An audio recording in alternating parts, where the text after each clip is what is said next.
Welcome to Moonbase 2.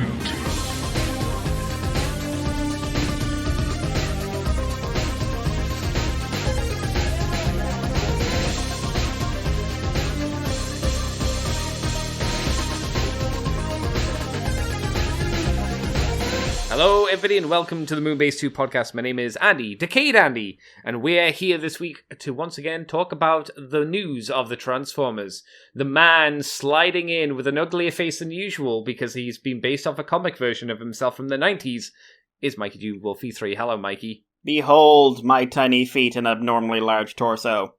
I'm going to paint you. I'm going to color you with 3 colors, Mikey.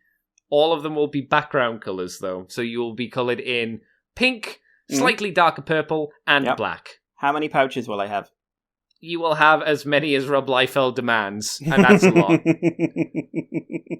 To be fair, actually, no, the Transformers did get pouches, didn't they? Yeah, G2 Sideswipe has quite a few pouches. Lots of pouches.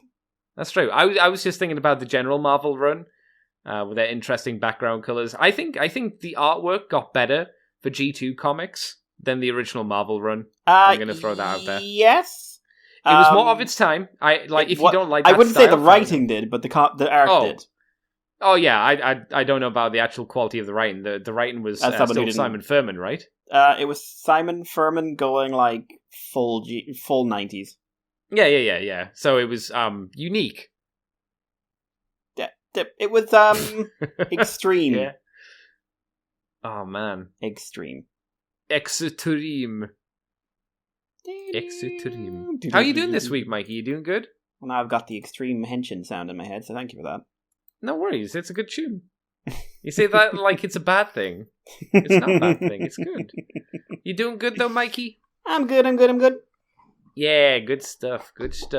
As we say, we're here to talk about Transformers. We've got actually more stories than I thought. We actually got a few reveals this week, which I didn't think we'd have. The Wreckers line, as it turned out to become. When they did start revealing it, I kind of thought they'd, stop at one point. Yeah, do one a week or something like that. No, they would do all of it, all in one go. And I was like, Oh, well, fair. Good for the show, I suppose. We're not starting off with them, of course. We're starting off with New Age, again. We're going to talk about H43T tier again. Yeah. Again. Is this the second, third week in a row? It's been a good few weeks. It's been a good few weeks, but this time, the H43T is a clear Cyclonus, so if you want him to be translucent, there's that version, which is okay, cool, translucent. That people love him. Yeah. Not for us, but people love him. People must love this toy. Like, people must have been pre-ordering the batshit insanity out of this toy.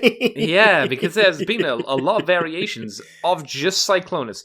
However, H43V Umibozu is a remold, and quite a clever remold as well, I would say, because it's been done into Beast Wars Transmel Depth Charge. Yeah, this is what the fuck. I think that's what I said on Twitter. Yeah. I think I said what the fuck. Yeah, because I thought it was a kit bash at first. I thought it was a bit of art, art or digibash or something like that. I was like, oh yeah, cool. And then I looked into it, just like, what the hell? Yeah, so somehow they took the Cyclonus mold, turned it backwards, changed the wings to look like fins, and added sausages on the end. Oh, prongs. Prongs are probably nicer. Yeah. I say little sausages. But yeah, they added those onto the back, and it actually makes a pretty decent manta ray, to be honest. It's shocking. You need to kind of see the picture. Like, if you just told me about it, I'd be like, you're fucking crazy, it wouldn't work. If you look at the images, it works quite well. Robot mode doesn't exactly fully convey depth charge. The head mold seems a little fat, I suppose. Weird would be the way I did. Like, it seems like it's going, because like depth charge has that singular mouthpiece. It seems like it's going for that, but they've made it a lot bigger relative to the size of the head, and the head's quite stylized. It's the head's got more of a Skybitey vibe in terms of the actual outline.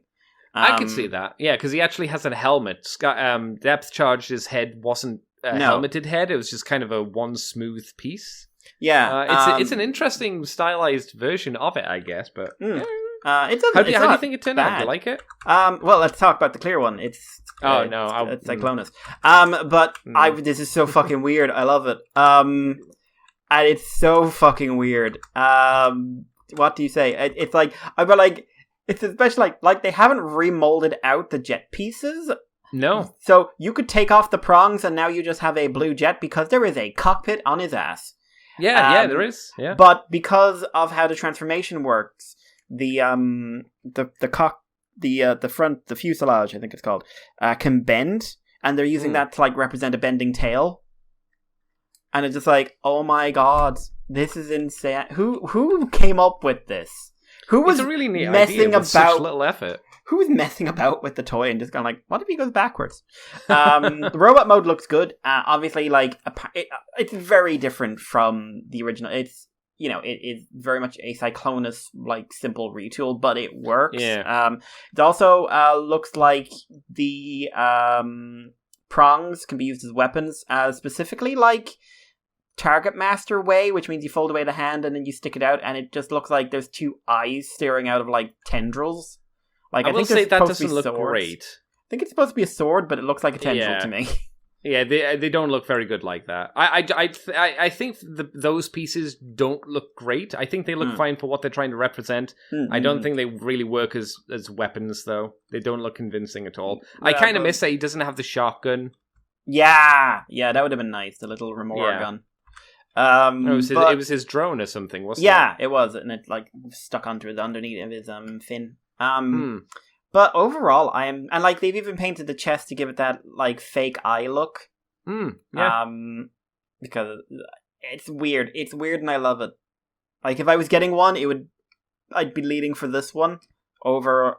Like my choice would be this one, then the IDW one, and then maybe a bit of a jump down to maybe the metallic colored one.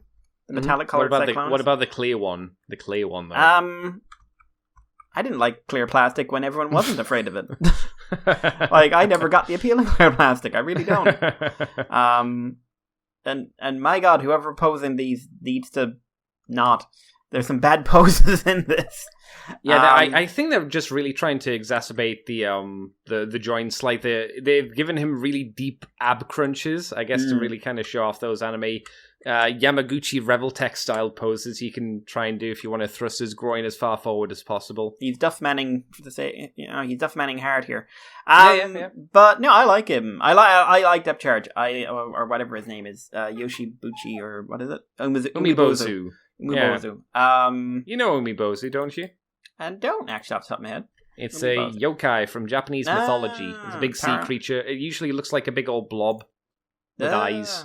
I'm just looking at pictures now, like, these aren't friendly. No, the Umibozu's pretty unpleasant. Like, these are Cthulhu. These are, like, Japanese Cthulhu.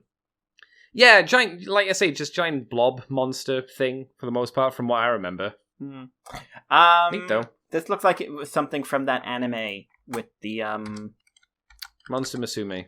No. The one that was based on the guy's collection of horror stories.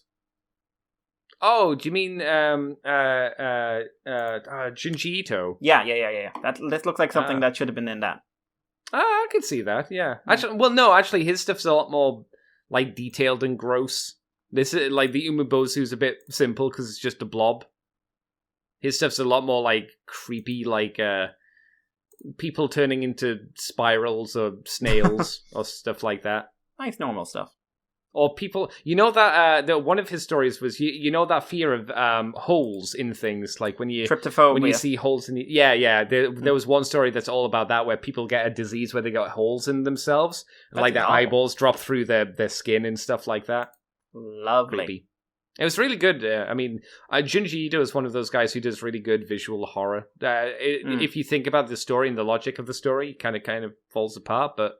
The actual, like, turn of the page kind of horror of his stuff is just, like, really interesting. And he does good artwork as well, to boot. Like his stuff. It's neat. The anime was terrible, though. Because it was done on the cheap. Oh, no!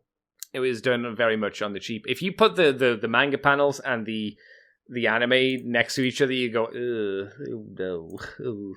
Oh no. It's kind of like the Berserk adaptation, the CGI bad. one. It's not as bad, but it's kind of like it. You know, one's really good, and then it gets adapted into the Netflix version. That's how it always feels like. Mm. Except there isn't the Netflix version. It's just the anime version. Mikey, do you think we're going to be talking about Tyr from New Age next week? I can't wait to see what comes up next, because clearly they just don't want it to die. Airazor? Do you think we'll get Airazor as Pterosaur? Oh my god, that would be weird. Cool, but weird. Well, they did this thing, so who knows? True, right? like, that's the thing, like, who could it be? I have no idea anymore, because the fuck. Right? The actual very fuck. creative. Very, very creative. I think that's the most impressive thing about it. Well done, new guys, New Age. Mikey, do you want to take us on to Fans Hobby? Yeah, so Fans Hobby, don't know why I'm talking like that for. Fans Hobby have revealed new images of MB19 Double Dealer or Double Clouder, probably, again, because it's, it's going to be... the Japanese version, surely. Yeah. Which is really driven home by the fact that the Power Masters turn into little men. Oh my god. Which is, of course, something that based off of the cartoon from Master Force, where Clouder's mech suit made him basically into little bat people and little bird people. Yes. So, yeah, this is almost certainly going to be Double Clouder, which is basically just Double Dealer with more detail. Slightly different color choice, I think, as well, right? Not massively, though. No. But yeah, we get to see him in robot mode, and we get to see him in his alt modes as well. We get a size comparison, so it looks like he's going to be a similar size to their version of Jinrai. I think that's Jinrai. Yes, whatever that one was, but just uncombined. Yeah. The bird and the robot mode look pretty solid. The vehicle mode looks like pretty much the same vehicle mode you always get. But like, there's a nice little feature where he can actually his headmaster can sit in the front of the missile carrier and drive it around, which I think is a nice little trick. And it looks really like fun. Yeah. They've also changed how the Power Master attaches on, because instead of going, I think he went in at the top originally, in the missile carrier mode, it sticks onto the back. So I think that leads to being a bit cleaner. We get to see a shot of him with the other Master Force characters. So Jinrai, most of them are vehicle mode, and then we have like the Headmasters wandering around and Power Masters wandering around. And overall, I think it looks really fun. I don't know if it's going to be an amazing toy. Hopefully it'll be really good. But I think, like, I love the fact that Fans Hobby, just sort of slipped into doing a whole little Master Force line without telling anyone. Yeah, I really appreciate that, because again, you could argue it's G1, but it's stuff that people just aren't doing. And we've had double dealers before, and Hasbro have attempted double dealers, but whenever the Hasbro have done a double dealer, it feels very secondary. The last one that we had from them was okay, but it doesn't look obviously nearly as good as this, so I appreciate it. The wing, I'm just shocked by how poseable the wings seem to be, and convincing the wings seem to be for the bird mode.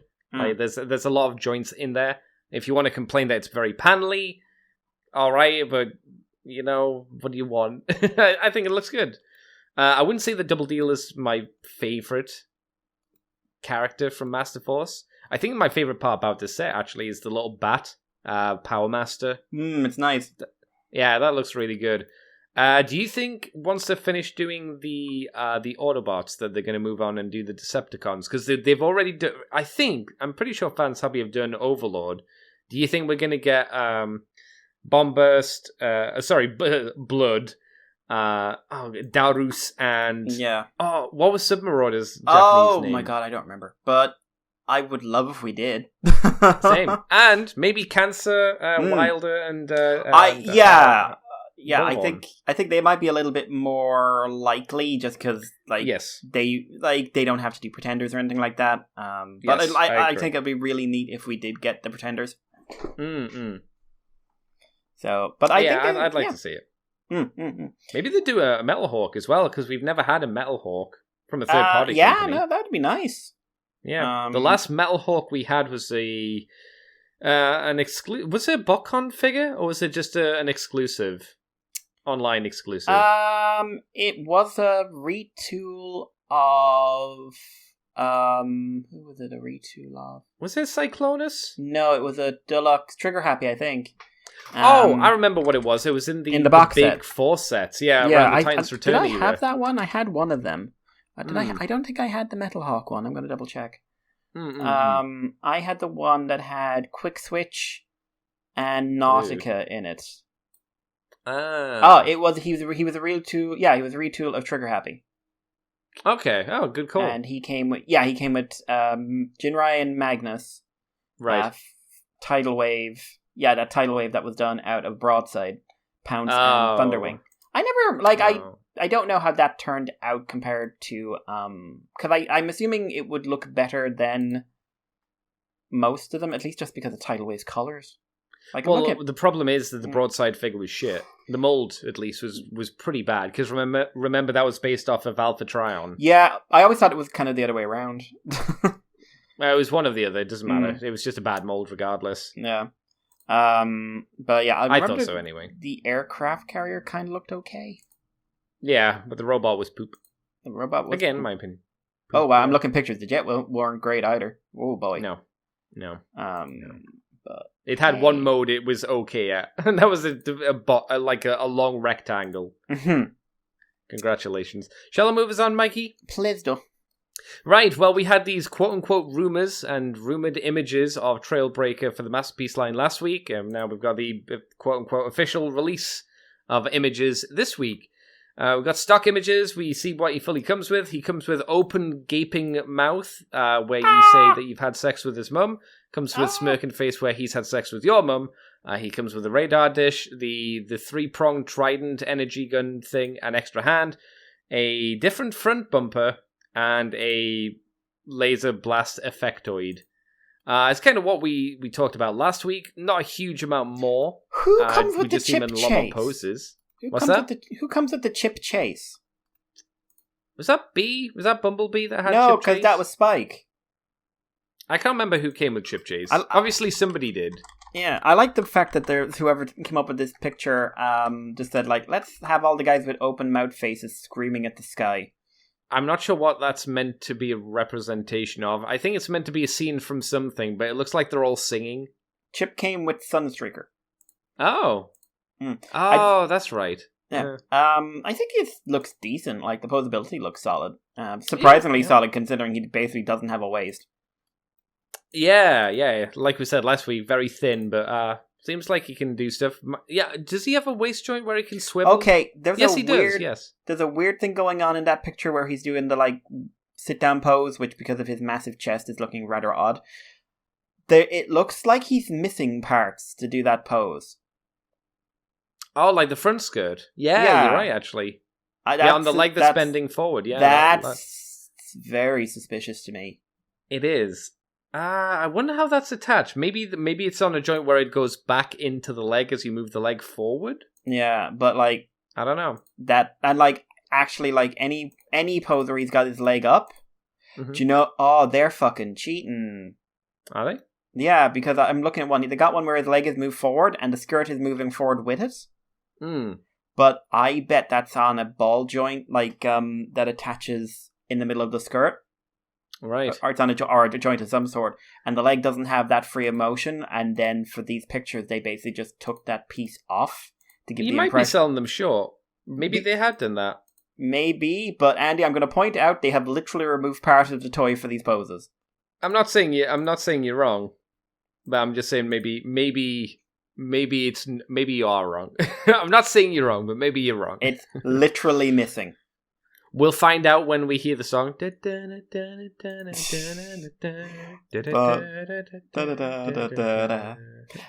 the free jazz. We need more free jazz. I enjoyed it this week. The Frost thing from Arch. I knew of them, but I'd never seen a review of them. From the Toy Alliance. I want to know who the Toy Alliance are an alliance of. Nerds. It wasn't a Transformer that I wanted, but it looked pretty neat for what it was. Yeah, I actually was a little disappointed by how simple the transformation was. It wasn't. I like something enjoyably involved. It's when it goes into the realm of fucking crazy that it annoys me. Which you've got this weird balance between making it, for me at least, complex and too complex, like to the point where you're like, there's too many steps, I just don't want to touch it anymore. It's why I think Hasbro toys aren't too bad generally, because they've still got it will transform quickly and not be a pain. Yeah. At least that's the idea. If you go too far, then you got stuff like Alternators, Grimlock. Yeah. I think basically budget is actually not the worst thing in the world for controlling, creativity and engineering. I would agree. I think third-party companies can sometimes go too far. I think the main thing you should be spending Masterpiece money goes on... too far. Oh, certainly. But Masterpiece is obviously trying to do... They're trying to make a figure that is expensive, but open to the market. And yet also it has to adhere to the animation models, which we know has been a detriment for a long time now. And it seems like they're doing okay. Just hope the plastic quality on this is decent and doesn't explode. That's my hope. I mean, I'm not going to buy it, but I hope it doesn't kill anybody or explode anytime. Mikey, do you want to take us on to the next bit of news? Yeah, why not? So Super 7 have revealed images via Weibo have come up of Super 7 Ultimate's Transformers Banzaitron. Now, these were the high-end action figures. 3 waves announced with some pretty interesting choices in waves 2 and 3. But initial pictures showed them as pretty unposable nonsense. Yes. Because whoever did the photographing did not use their man brain or woman brain. It left us concerned. We were like, oh no, they're not going to do shit. Yeah, so later waves promo images showed that there was a lot more posability, but this is our first chance to see one of these guys in action. And yeah, he seems to have a good set of the basics. He doesn't seem to be setting a standard or anything like that. So he's got outward arm movement, but it's limited by the shoulder pads. He's got outward hip movement, which is a bit freer. He's got knees, he's got elbows, he's got waist, he's got head, ankle tilts are in there, everything else. So he's got some sculpt-based limitations. Yep. Which I will accept especially for a company that's not used to doing Transformers. But overall, as we look at this guy, and as we see him next to other figures and stuff like that, especially seeing him next to non-transforming figures like the Banana Toys. Oh yeah, RID Prime and the 30 DLX Bumblebee. I'm honestly pretty pleased. I also think he blends in like disturbingly well with the modern retro collector lines. Like he looks good next to the Lion-O and the Leonardo. He doesn't look quite so good next to the Legacy and the whatever Perceptor was in, whichever generation. Studio series, I think. Because he just looks cartoony. Yeah. But overall, I'm surprised. Like he's not like Banzaitron isn't one I'd be going for. Just not, not for me. Yep, and I'm definitely not going for Starscream's Ghost or Optimus or Bombshell, even though it's an Action Master Bombshell. All I can hear is the Futurama one where a guy faints and they're like, this man has overgasped. That's how I'm feeling. But it would certainly get me kind of interested in the next couple of waves, or at least what were the ones that you were interested in? I can't remember. Wave 3 definitely is the most interesting to me. Because Wave 3 has the G2 Megatron, Tarn, and... Who's in that? Autobot X, Mikey? Surprisingly not. Really surprised, actually, he's not in any of these. Next, so Wave 2 is Bludgeon, who's basically, he looks to be at least a partial retool of Banzaitron, which would make sense. Trax, who I'm not really interested in, Megatron I'm not really interested in, and Dynamo Grimlock, who I want to see a review of before I'd say I'm interested in him or not. Yeah, because we talk about sculpt limitations, that's going to have some limitations for sure. Yeah, but then Wave 3 is Crazy Wave, with Alligator Optimus and G2 Megatron and Tarn, and the Wreck-Gar with loads of toy shit, that's right. Which I'm way more interested in than regular Wreck-Gar. So definitely Wave 3 is something I'm going to keep an eye on. I might try and pick up at least one figure from it. Wave 1, I would pick up one if it was on sale. Because these do come with a crazy amount of accessories as well. But Starscream's of no interest. Optimus, no real interest. he comes with a basketball and a tiny spike. Doesn't even come with spark plug, comes with spike. Do you think it's weird, like, after all this time, we're just getting these first wave figures out? Do you remember how quickly we saw wave 1, wave 2, and wave 3, and then there's been this massive gap? I definitely think they should have maybe paced their announcements out a little bit more. I mean, what do I know? I'm not a business person, but it's been a long time. I wonder if they were kind of aware of the fact there was some bad press for it. Maybe, yeah. Do you think they were trying to get you with, get us with, like, more interesting releases? Yeah, I think something was like, guys, it's fine, guys. We are going to do something cool. It's okay. We have to do some basics first. We have to do. Calm down. Like, our figures can pose. Yeah, I swear they can. Look, he's moving. Like, the thing is, like, Wave 2 is due out in July, and then Wave 3 looks like it's sometime in the winter. So it looks like there's going to be a bit of a gap, but I'm definitely curious. Like, I'm going to watch some reviews of these guys before I, like, commit to anything, but I am definitely curious. There's a lot, but weirdly enough, like, Super 7, considering how you and I reacted originally, which is just like, oh god, overly expensive vinyl nonsense. Like, it is nice to see, like, a bit of creativity in this thing. Like, I'm never going to be interested in tracks, because it's tracks, but... Isn't it, is it G1 tracks or is it Action Master tracks? I can't remember offhand. G1 tracks with accessories like a little tank and time he wore a movie mask and a blaster and a gun. Okay, yeah, so it's a lame attempt at doing the Action Master, fair enough. Okay, like from Wave 2, like Megatron has at least some interesting accessories. He's got a Kremzik, he's got, I think it's a key to Vector Sigma. Okay. He's got a face where he's got energon pouring down his face. It makes him look like he's drinking blood. Then Grimlock comes with a bunch of Season 3 accessories and his crown. Of course, yeah. And Bludgeon comes with, like, alternate face, alternate helmet, ultimate neck piece, so you can have, because I think there's something where Bludgeon gets his head ripped off in one of the comics.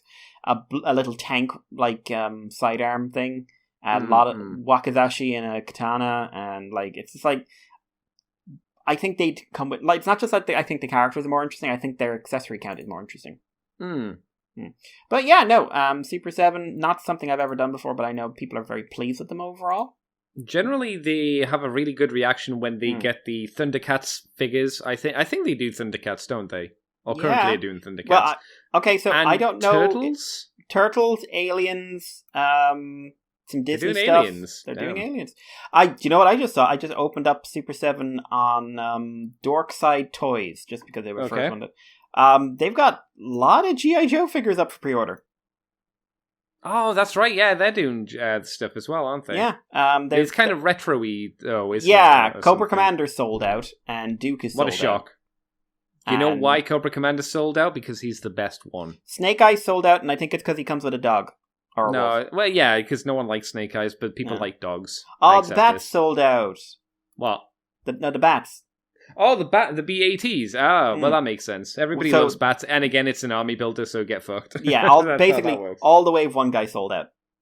Wow, they did well, didn't they? Yeah, and then Wave 2 is Cobra Action Trooper, which is the kind of boring Cobra Trooper, which is this guy in blue pajamas with his face, with his eyes on. It's a uniform. He's the blue pajamas. Doc, Scarlet, Storm Shadow, and then Wave... Wave 2 has a... that's Wave 3, sorry. Doc, that's all Wave 3. Wave 2 is boring version of Baroness, because I don't care what anyone says. Baroness in blue is immoral. No, yeah. No. Flint, Lady J, and most importantly, Destro, but not Pimp Daddy Destro. Shame, but understandable. You gotta save him for later. Yeah, and their Disney figures include things like Prince John and the hippos from... Oh, they did a Toxic Crusader Toxie figure. Oh, that's really cool. Silverhawks. Mikey knows the Toxic Crusaders, don't you? Yes, of course I do. Silverhawks, I never watched the cartoon, but these are some nice designs. Same. Yeah, I know of Silverhawks, but never saw it. I don't care about the two guys. Like, there's a guy with a bird and a woman with a bird, and I don't care. But, like, the two bad guys, I'm assuming they're bad guys, they look cool. Would you assume those birds might be, in fact, hawks, Mikey? Mayhaps. Well, one of them kind of looks like a sparrow. But, oh my god. Oh, wow. Silverhawks Wave 2, which is just like some alien dude screaming. I'm okay with that. Oh. Yeah, that's fine. But no, like, honestly, their Thundercats figures look awesome. Yeah. I think there's a lot of money behind them. Who's Pumra? I don't recall. He's a Puma with Mumra? Oh, it's Mumra disguised as a Puma. Okay. So when the guy showed up and said, hello, my name is Pumra, did anyone like pause and go, He seems trustworthy. I like the cut of his jib. I was thinking the cut of his jib as well. But yeah. So, yeah, also Simpsons, but I care less about the Simpsons these days. I just checked Kapow and I was like, I wonder if Bludgeon's still there. Bludgeon is not, is sold out on Kapow. I was like, okay, never mind. Power Rangers as well. Oh, I was going to say Power Rangers I don't care about, but they did a Super 7 Megazord. Do you not care about the putty, Mikey? The putty, Mikey? I care about the putty because I really want someone to do a story which is about, like, the putties are really tired of their, we're just born, now you're dead. We don't want to fight them. We don't. I want a story which is all the grunts from Sentai or Power Rangers or Kamen Rider or something get together and they're doing the Tyrannosaurus dinosaur. That's weird. Get together and just go like, no, we've had enough. We don't want to be part of this. You don't even send us out to fight them. You send us out because you need to leave. Yeah, I mean, what you're saying is you want a Lower Decks episode of the original Star Trek Next Generation Lower Decks episode of it. Yeah, but also we're going to get to that in a second. Yeah, but the Tyrannosaurus dinosaur is there and it looks good. You know the putties got actually worse when Old Zed came in. Oh yeah, much worse. Because they had a self-destruct button. Do you think they were putties that just were running around and like fell over, just landed straight on their stomach and just explode? If there wasn't, I hope so. The Dragonzord from Super 7 does not look great in comparison. The Megazord and the Tyrannosaurus look way better. I'm just going to say. That's a shame. I like the accessories of the missile fingers, but that's about it. But no, anyway, sorry, I'm just going down a rabbit hole. Rambling. Sometime in the next couple of months, I may be doing a shopping list for the rest of the year, and some Super 7 stuff could be on it. Wow. If you can find them, of course. If you can find them. If you buy them up on me first, guys, I will actually murder you. Oh my god. Well, if you've got suggestions of where Mikey can find things potentially, or if you want to give them to me as presents for my birthday in November, that's good too. You can do that. That's true. Do you know that the best people have their birthdays in November? Yeah, it's a good time of year. It's a good time of year. Handsome people are born. Shall I move on, Mr. Mikey? Please do. We finally had, after a very, very, seemingly very super long delay, HasLab have shown images of a unfinished, obviously, first look of a, I guess the plastic printed but not painted version of Victory Saber, because both of them are here. Victory Leo's here and Star Saber's here. Like I said, not painted. Showed us a lot of what they could do. Showed us the base, the weapon accessories, the blast effect parts. Showed us how they work and transform and pose, and all that jazz. Mikey, were you impressed with how they came out, even considering how expensive they became in the end? Because I still remember us complaining about how expensive they were. Yeah, they are very expensive. I suppose in the current market of money and everything else, they seem less expensive in like what I'd call a post-Rodimus era. God, I know, tell me about it. You get a lot more for your money here than you would for the same price for a Rodimus. Yeah, I know, right? And it's like they're not that much more expensive than him. No. I did, like, the video's 40 minutes long. I did not watch all the video. Oh, fuck no. But the transformation seems fine. Like, not revolutionary in any way, shape, or form. It's basically kind of an adaptation of what was existing, but it seems competent enough for Star Saber. Victory Leo, it's Victory Leo. It's actually pretty simple. The toys look like decent designs and everything else. I want to see, obviously, more production, like, further along in the production, like, beyond the prototype stage, because sounds to me like some plastic and stuff was fighting them here. Which I'm not surprised about if this is early production, like you say. I'm kind of impressed they gave an ab crunch to Saber.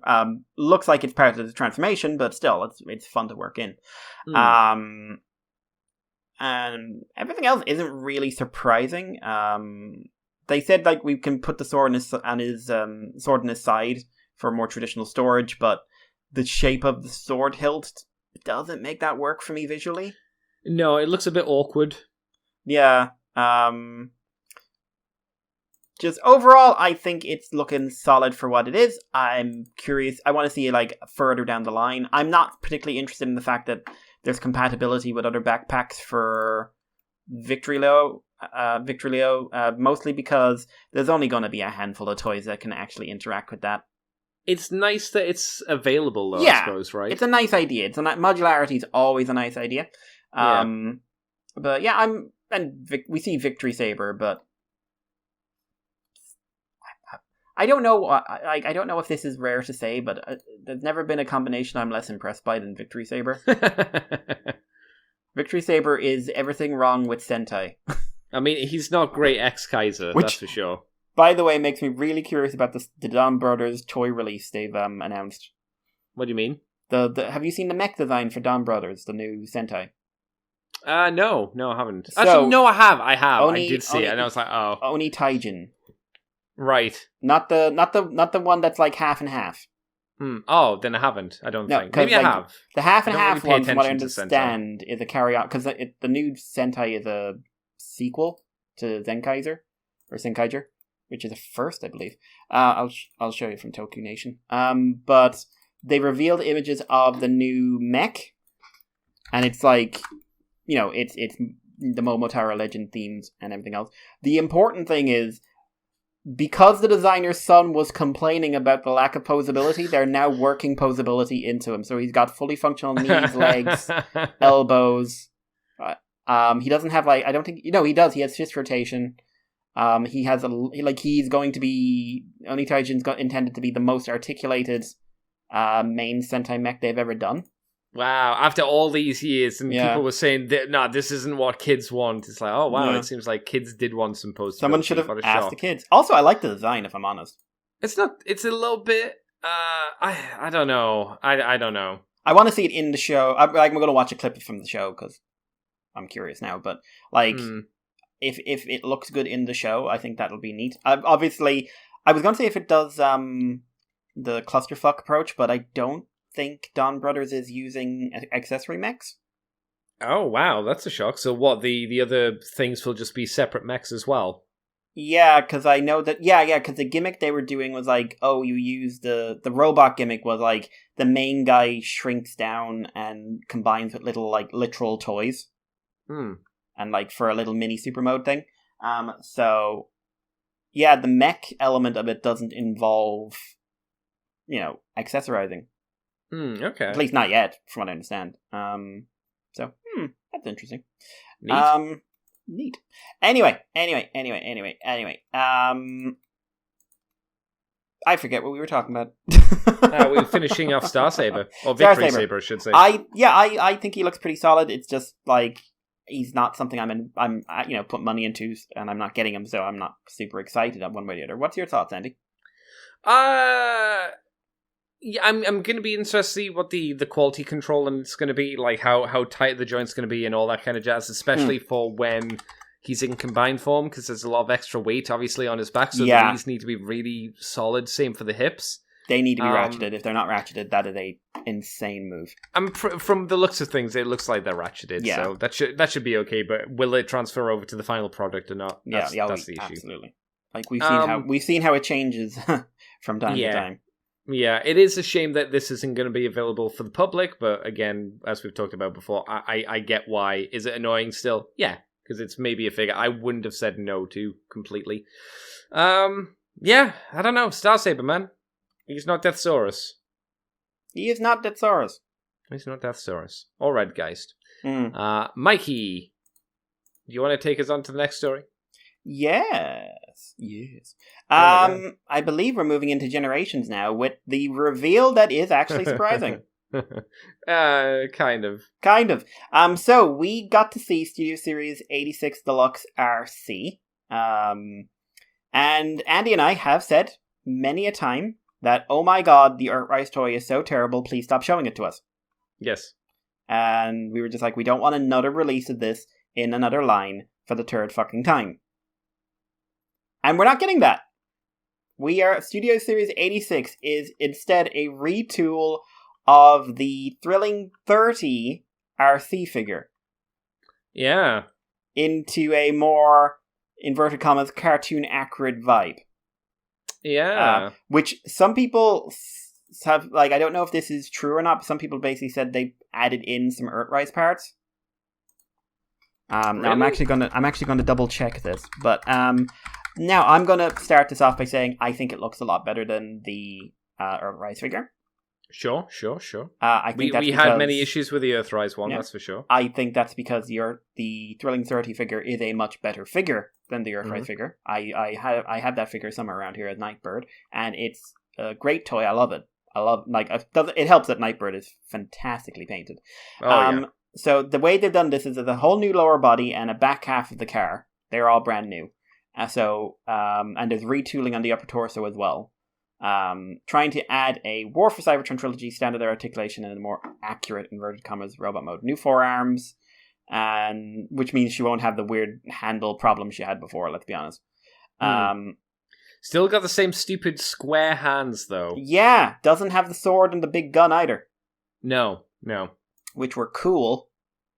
Not as cool as what Nightbird came with. She's coming technically with less, which is a bit sad. And Nightbird dialed that up even better. But yes, I think of the if the option was this or the Thrilling 30 one, or the Kingdom Earthrise Kingdom feckin' thing again, I will take this every day of the week. Sure. However, I think visually the original version looked better in both robot and vehicle mode. Why? I liked its proportions better. I liked the lines of the vehicle mode a lot better because they were a lot smoother and had a lot more curves to them, and I really liked that in the alt mode. And like I said, it came with some cool weapons that I liked, and got retooled into several, and it also got repainted into that Chun-Li figure, which was that's fun. Right. And the Combiner Hunter's black version, which I liked. So I would be like, cool. If I'm getting one, it would be the old figure. Like, I would not be interested in getting the new one. I'd rather pick up the old version because I like the tooling better. But I will say, if you are only looking at buying toys as they come out on the shelf or something, and you want an RC, you got fucking ripped off in Earthrising Kingdom, because this is a lot better than that toy.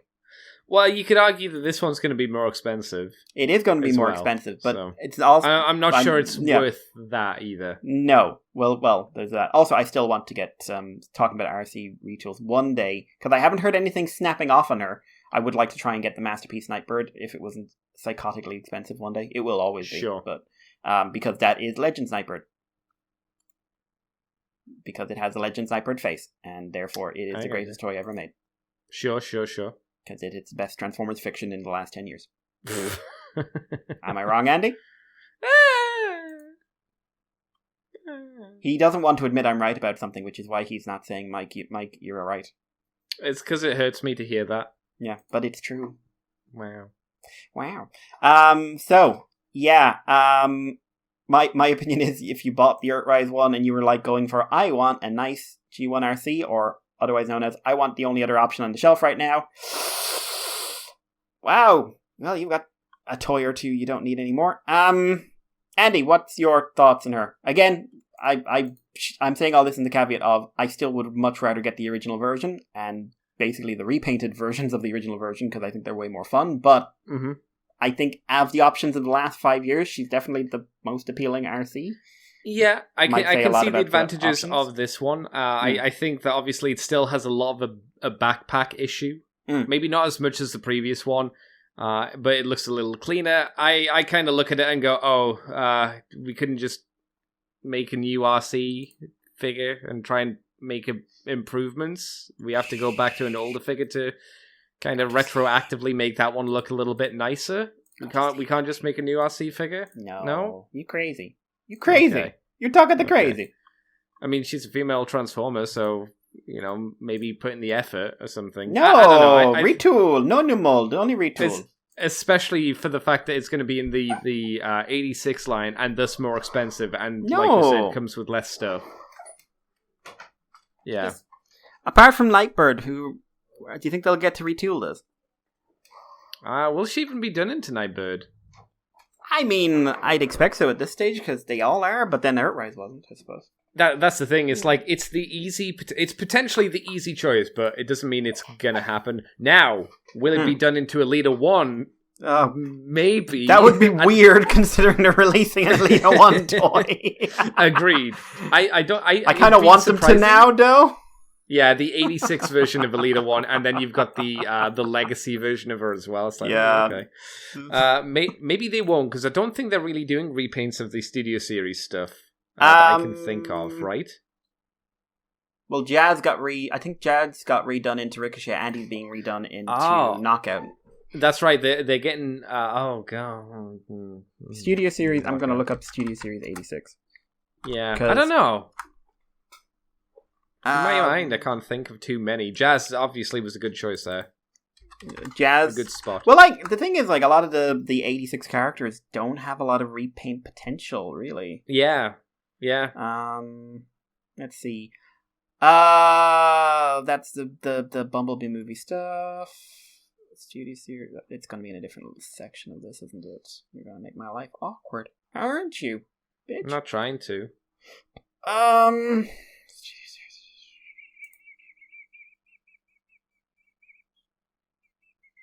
No. Okay, so Transformers the movie. Jazz, easy repaints. Cup, not easy repaints. Oh yeah, buzzworthy line. Ugh. Blur, not easy repaints, but did get redone into Shattered Glass, which was much better, and I still would actually like. No, not easy repaints. Mm-hmm. Perceptor, that's what Perceptor came from. You could do him into the black Perceptor from that one thing, I suppose. Let's see. Sweeps and Sweeps and Scourge. Well, that's self-fulfilling prophecy there. Wreckar. He got retooled. Yeah, he got redone into the junkyard. Hot Rods. Black Shattered Glass Hot Rod, I suppose. So actually, I was wrong. There've been a lot. I just couldn't remember any of them. Starscream is a reuse of an existing one, so that doesn't count. Sure. Grimlock doesn't really have anyone unless you're going to go fun and do like what was his name? Koryu? No, that's not Koryu. Goryu. If you could like retool the Grimlock head and do him into Goryu. Which, by the way, why aren't you doing that? Why aren't you making that toy? Japanese exclusive figure, so no one knows who he is, so no value to it. You go to hell and you die. I'm just throwing out examples. Anyway, Mikey, shall you move us on? Shall I? People got so excited about this and then got very mad at me for a joke. Oh, really? Oh, this was the thing that you told me about. Yeah, because we talked about this rumor months ago when we heard Lego Transformer crossover was happening. Lego have officially revealed the Lego Optimus Prime, which has had several videos where people have been very excited about this. And their method of revealing is mildly hilarious because it's a series of shots of mildly attractive people, pretty boys might be another way of putting it, who are standing around in a flat, which is clearly a studio, which looks like it's owned by someone who like buys random nude art pieces with a Lego Optimus Prime on their table. Wow. Judgment call from Mikey. Which they then promptly ignore in another shot. I just like, you're trying to make it look like oh wow, it's an artistic, adult, mature purchase. And I'm just like, this looks like someone's house where their child is leaving their shit around the house. I thought it looked like the American Psycho's apartment. I can see that. He's waiting to kill Jared Leto any second now. I mean, that's also possible. Yeah.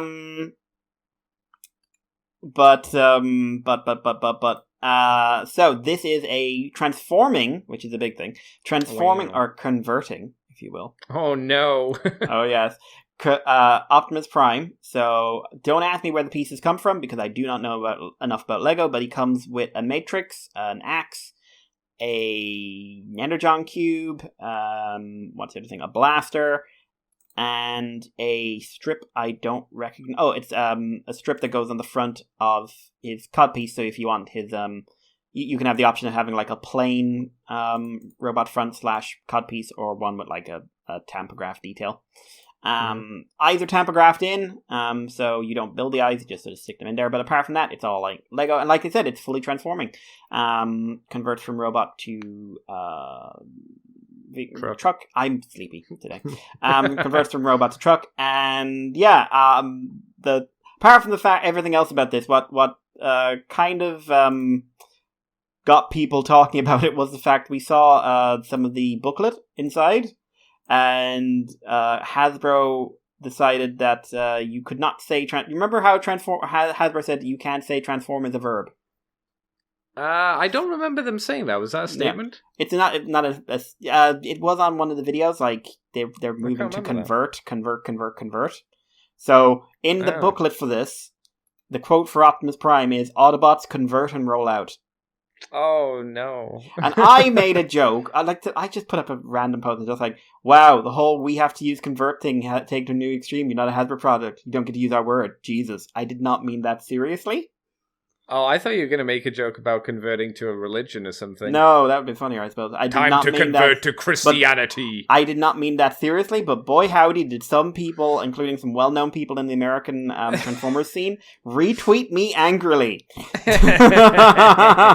Very angrily. You damn hateful male, Mikey. There was a lot of like old school dudes. What was that beef with you? They thought I was being serious and reacting like an internet nerd. Oh no. And I was just like, oh man, I didn't think anyone reading this would not have met me. And then I realized that sometimes people pick up on what I say and go like, oh. I'm just like, oh no, it's funny.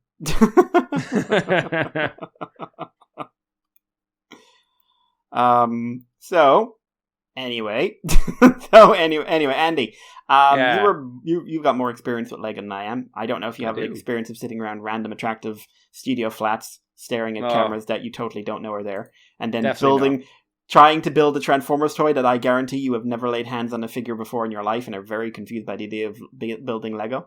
I like how he's put them in little dishes. Yeah. Who does that? I just kind of throw them on the table and go, I'll find the parts. Yeah. Or like, oh, no. Like, he's like some of those Gunpla guys who like lay out all the Gunpla before they start building. Oh my god. Just like that? No, you unholy monster. No. What do you think of Lego Optimus Prime? His face is weird. His face is weird. I mean, I think for what you're doing, I think it seems like it's came out fairly well. You know, you've got a transforming Lego piece. Be interesting to see how well the joints hold up again, because it'll be heavy based on Lego stuff. But Lego's gone into doing mech stuff over the years, so they should be fairly good at making this stuff regardless. I think it's turned out well. You know, it's not something that I cry out in the night for, because it's like, oh, another Optimus Prime. What a fucking surprise there. But yeah, the promo pictures of the very attractive man putting together the Lego parts just don't seem, to reflect reality 90% of the time. Mm-hmm. But hey, I like the fact he comes with a backpack. The famous backpack he uses once. It comes with an energon cube, an axe. It's fine. Yeah, it's all right. I think it'd be a fun build. But hey, better than Creo. There you go. It's a lot better than Creo. I will always have affection for the Creo Devastator. I'm sorry. Which one? The combining the movie one. No, the combining Creo Devastator. Oh, you mean the Creons?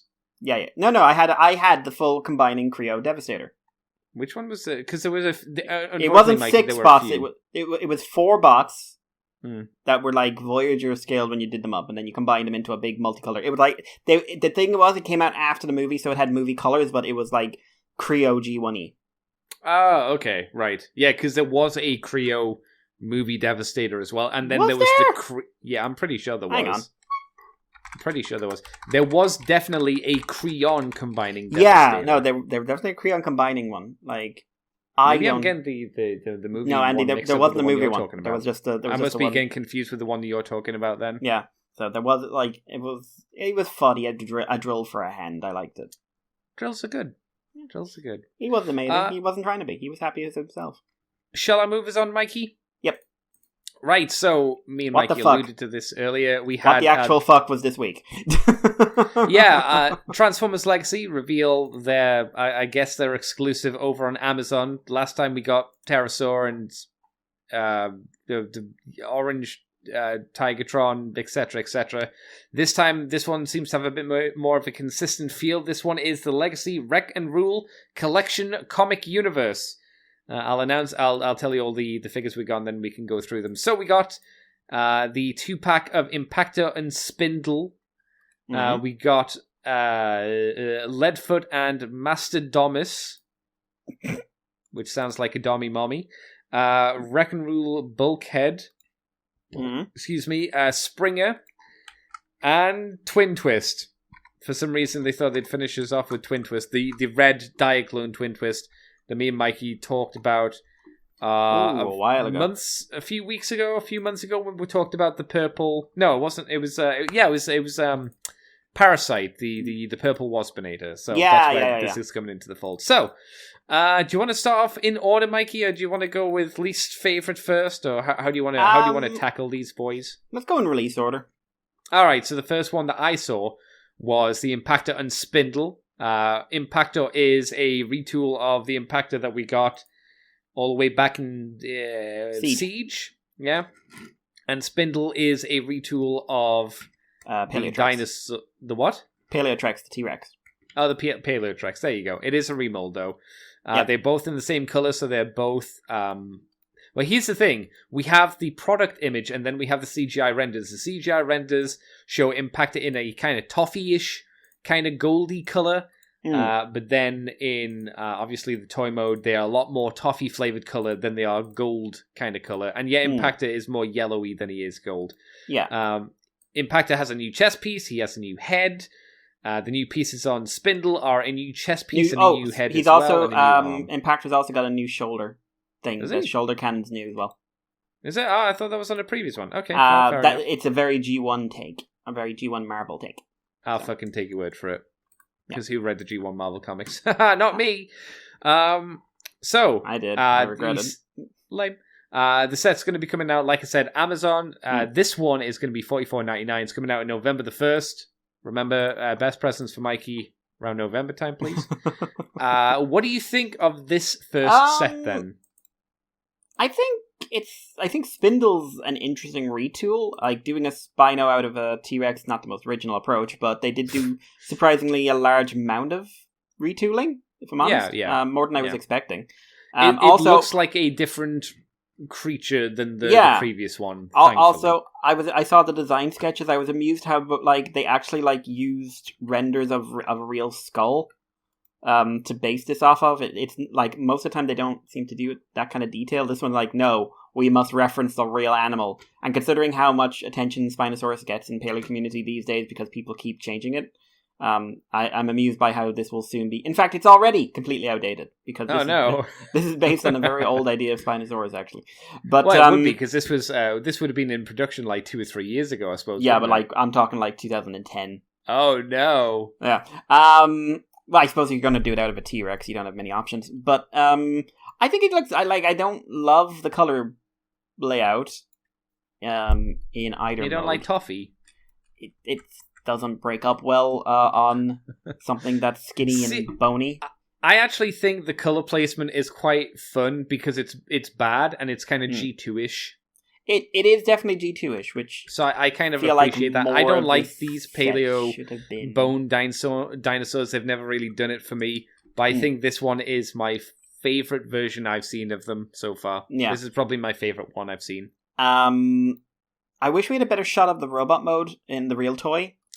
Yeah, he's in this weird pose. Yeah, the render makes it look like... Because in the picture of the robot mode, it looks like he's got big buck teeth.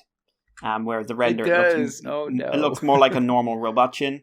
Yeah. So it's probably just because the light is shining directly on that silver paint. It does make them look like teeth, like you say. So, yeah, but I think he's okay. Impactor, someone's very happy with this. Mm-hmm.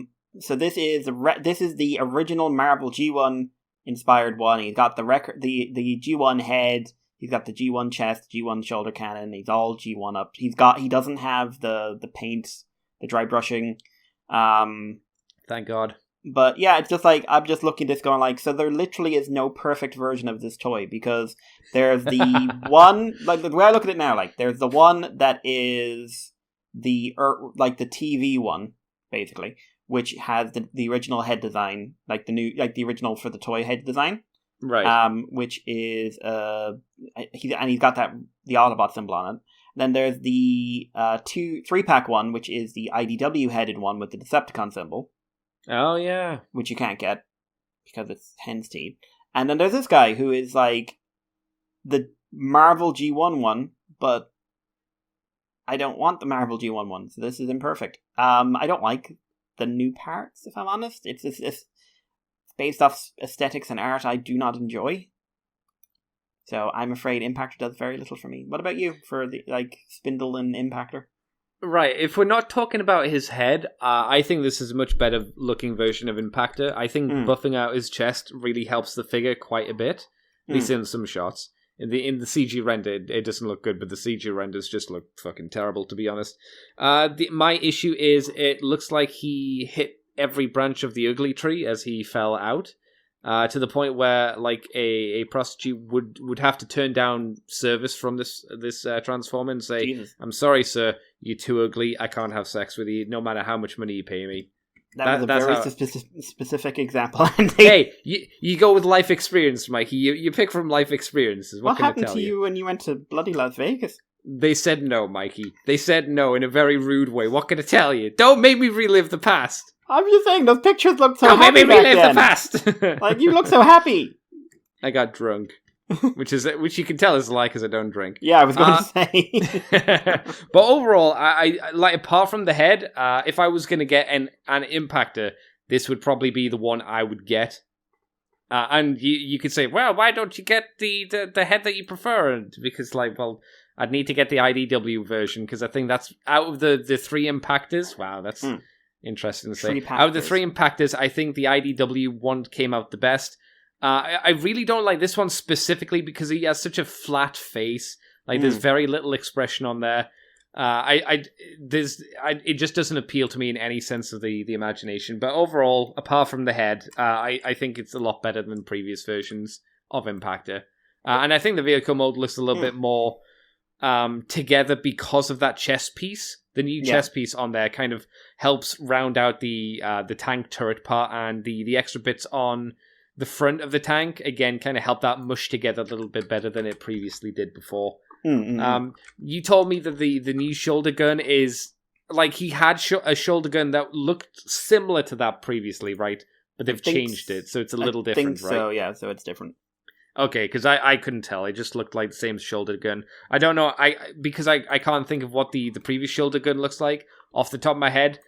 I just look at the shoulder gun and go, it's the same. It's close enough that it doesn't really bother me. But is how I would describe the set. The next set that came out was Leadfoot and Mastodon. So, Leadfoot is a redo of Earthrise Siege ... Mirage. One of them.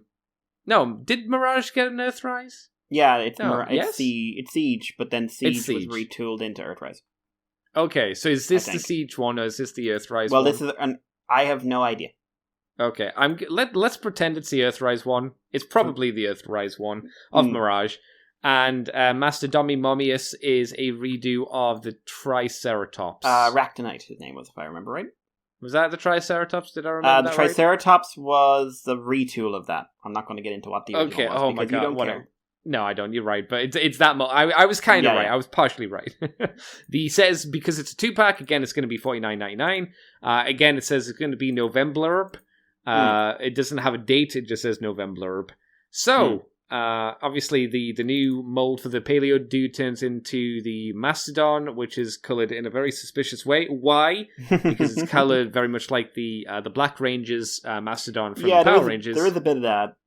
I saw people saying that the other sets that they were assuming were going to have the rest of the Paleo guys in Power Ranger colors, which I thought could have been quite neat. Didn't pan out that way. No, it didn't.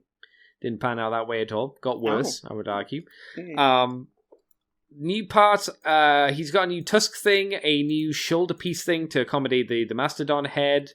Are the legs new? Because they're longer? The front legs have an extra part. Okay. Otherwise, they're the same. Yeah, because the original had shorter front legs, but the back legs are quite long. It looks. I'm just looking now. I think there's a new part. They've taken off a part in the end of the tail. So they're actually missing a part there. The rib cage is the same. So it's the head and the front legs that have gotten the retooling. All right, and in this mode, the robot mode's got quite a bit of retooling in it. Oh, fair enough. And then Leadfoot is looks like Leadfoot. Yeah. I think this is the best set. I like this set a lot. It has one figure that Mikey wants, one figure that I want. It seems like it's a perfect set for me and Mikey to split effectively. I want Leadfoot, Mikey wants the Mastodon because he's a fucking paleontologist. I think it looks good. It's not often you see an elephant that looks good, and considering how they retooled it, I'm kind of impressed. Poor Ironhide. Oh, he was terrible. He was. He was so bad. And I think Leadfoot looks great, in all honesty. I think he looks way better than a lot of the Mirage. other ones. Yeah. He looks a lot better than Mirage did, I think. I would still, if I saw it on sale, but I've never seen it on sale, pick up the evil Decepticon Mirage. Because I like that color layout. Was that the purple one? Yeah, purple and grey, which shows up in the cartoon as a hologram disguise, if I remember right. Okay. But I like the look of that, but it's always full price, and no. No. But no, I think this is a nice looking set, and I think Leadfoot looks really, really good in robot mode. Yeah, I think my only it's a minor gripe. It's the legs are painted blue, and they're still molded in yellow, which is probably the best way to do it, to mold them all in yellow. And in theory, don't need to worry about having to paint any yellow, because that always turns out I think his head is painted pretty terribly. I think actually, looking at it, the head is painted for some reason. I don't know why they didn't mold it, but whatever. For the most part, the body is consistent. It's just noticeable when you see the inside of the legs being very yellow. Not a huge deal. It's not a deal breaker. And I'm very happy to see Leadfoot get something. Because again, he's a G2E boy, so I think that's good. The Mastodon doesn't look too bad either. I think, again, it's probably the best looking version of that mold. I still don't love the mold, but I think if I was going to get a version of the mold, it would probably be that, but I can do without it. I think if you're someone who's been collecting them all because of the kaiju combination thing, this is a godsend. Yes. Yeah, I would agree. Yeah, because that Mastodon head on some sort of hybrid monster combiner would look great. I can see one downside to both of these two sets, though. If you want to multi-build these ones, you're going to have extra impact. Actually, the impactors might not be too hard to get rid of. No, Leadfoot's probably would be. Yeah, because he's a lot less appealing, but maybe it's still a way, because I know people like to army build them so they can do crazy shit with them, which I appreciate. I thought after this, the quality dropped dramatically in terms of the releases, at least for interest for me. You were not alone, because the internet had the exact same response. Yes, because the next one that was shown was Bulkhead. Bulkhead being I'm going to use in quotations, a redeco of the current Legacy Bulkhead, which has just came out. Into more movie houndy colors. I think describing it of. I would agree with that. With a hammer, with breakdown hammer. Yeah, I saw you mention that online, and I wasn't quite sure why he came with Breakdown's hammer. Because he's murdered him and taken his hand? Maybe. I do think generally it's a bit more of an interesting color scheme on Bulkhead. And I think it's arguable that is it? I think the colors look better on him. These ones look better on him. I don't love it, and it feels really annoying that a very basic redo of the figure, it's not an extensive repaint. It's a very minor repaint. Yeah. Of a figure that's literally at least in the UK has literally just came out in the UK. Yeah. Within the last few weeks, it's I'm unimpressed. I'm afraid. I get it. Bulkhead was a wrecker in Transformers Prime. I get it, but it doesn't make. I think Leadfoot was. I've got Leadfoot. Yeah, Leadfoot was a wrecker in. Regeneration 1. All right. That's a left field reference. Yeah, well, it's something, I guess. But yeah, I don't feel good that they used Bulkhead here. I would have liked them to have done someone else. Yeah. But, they did next.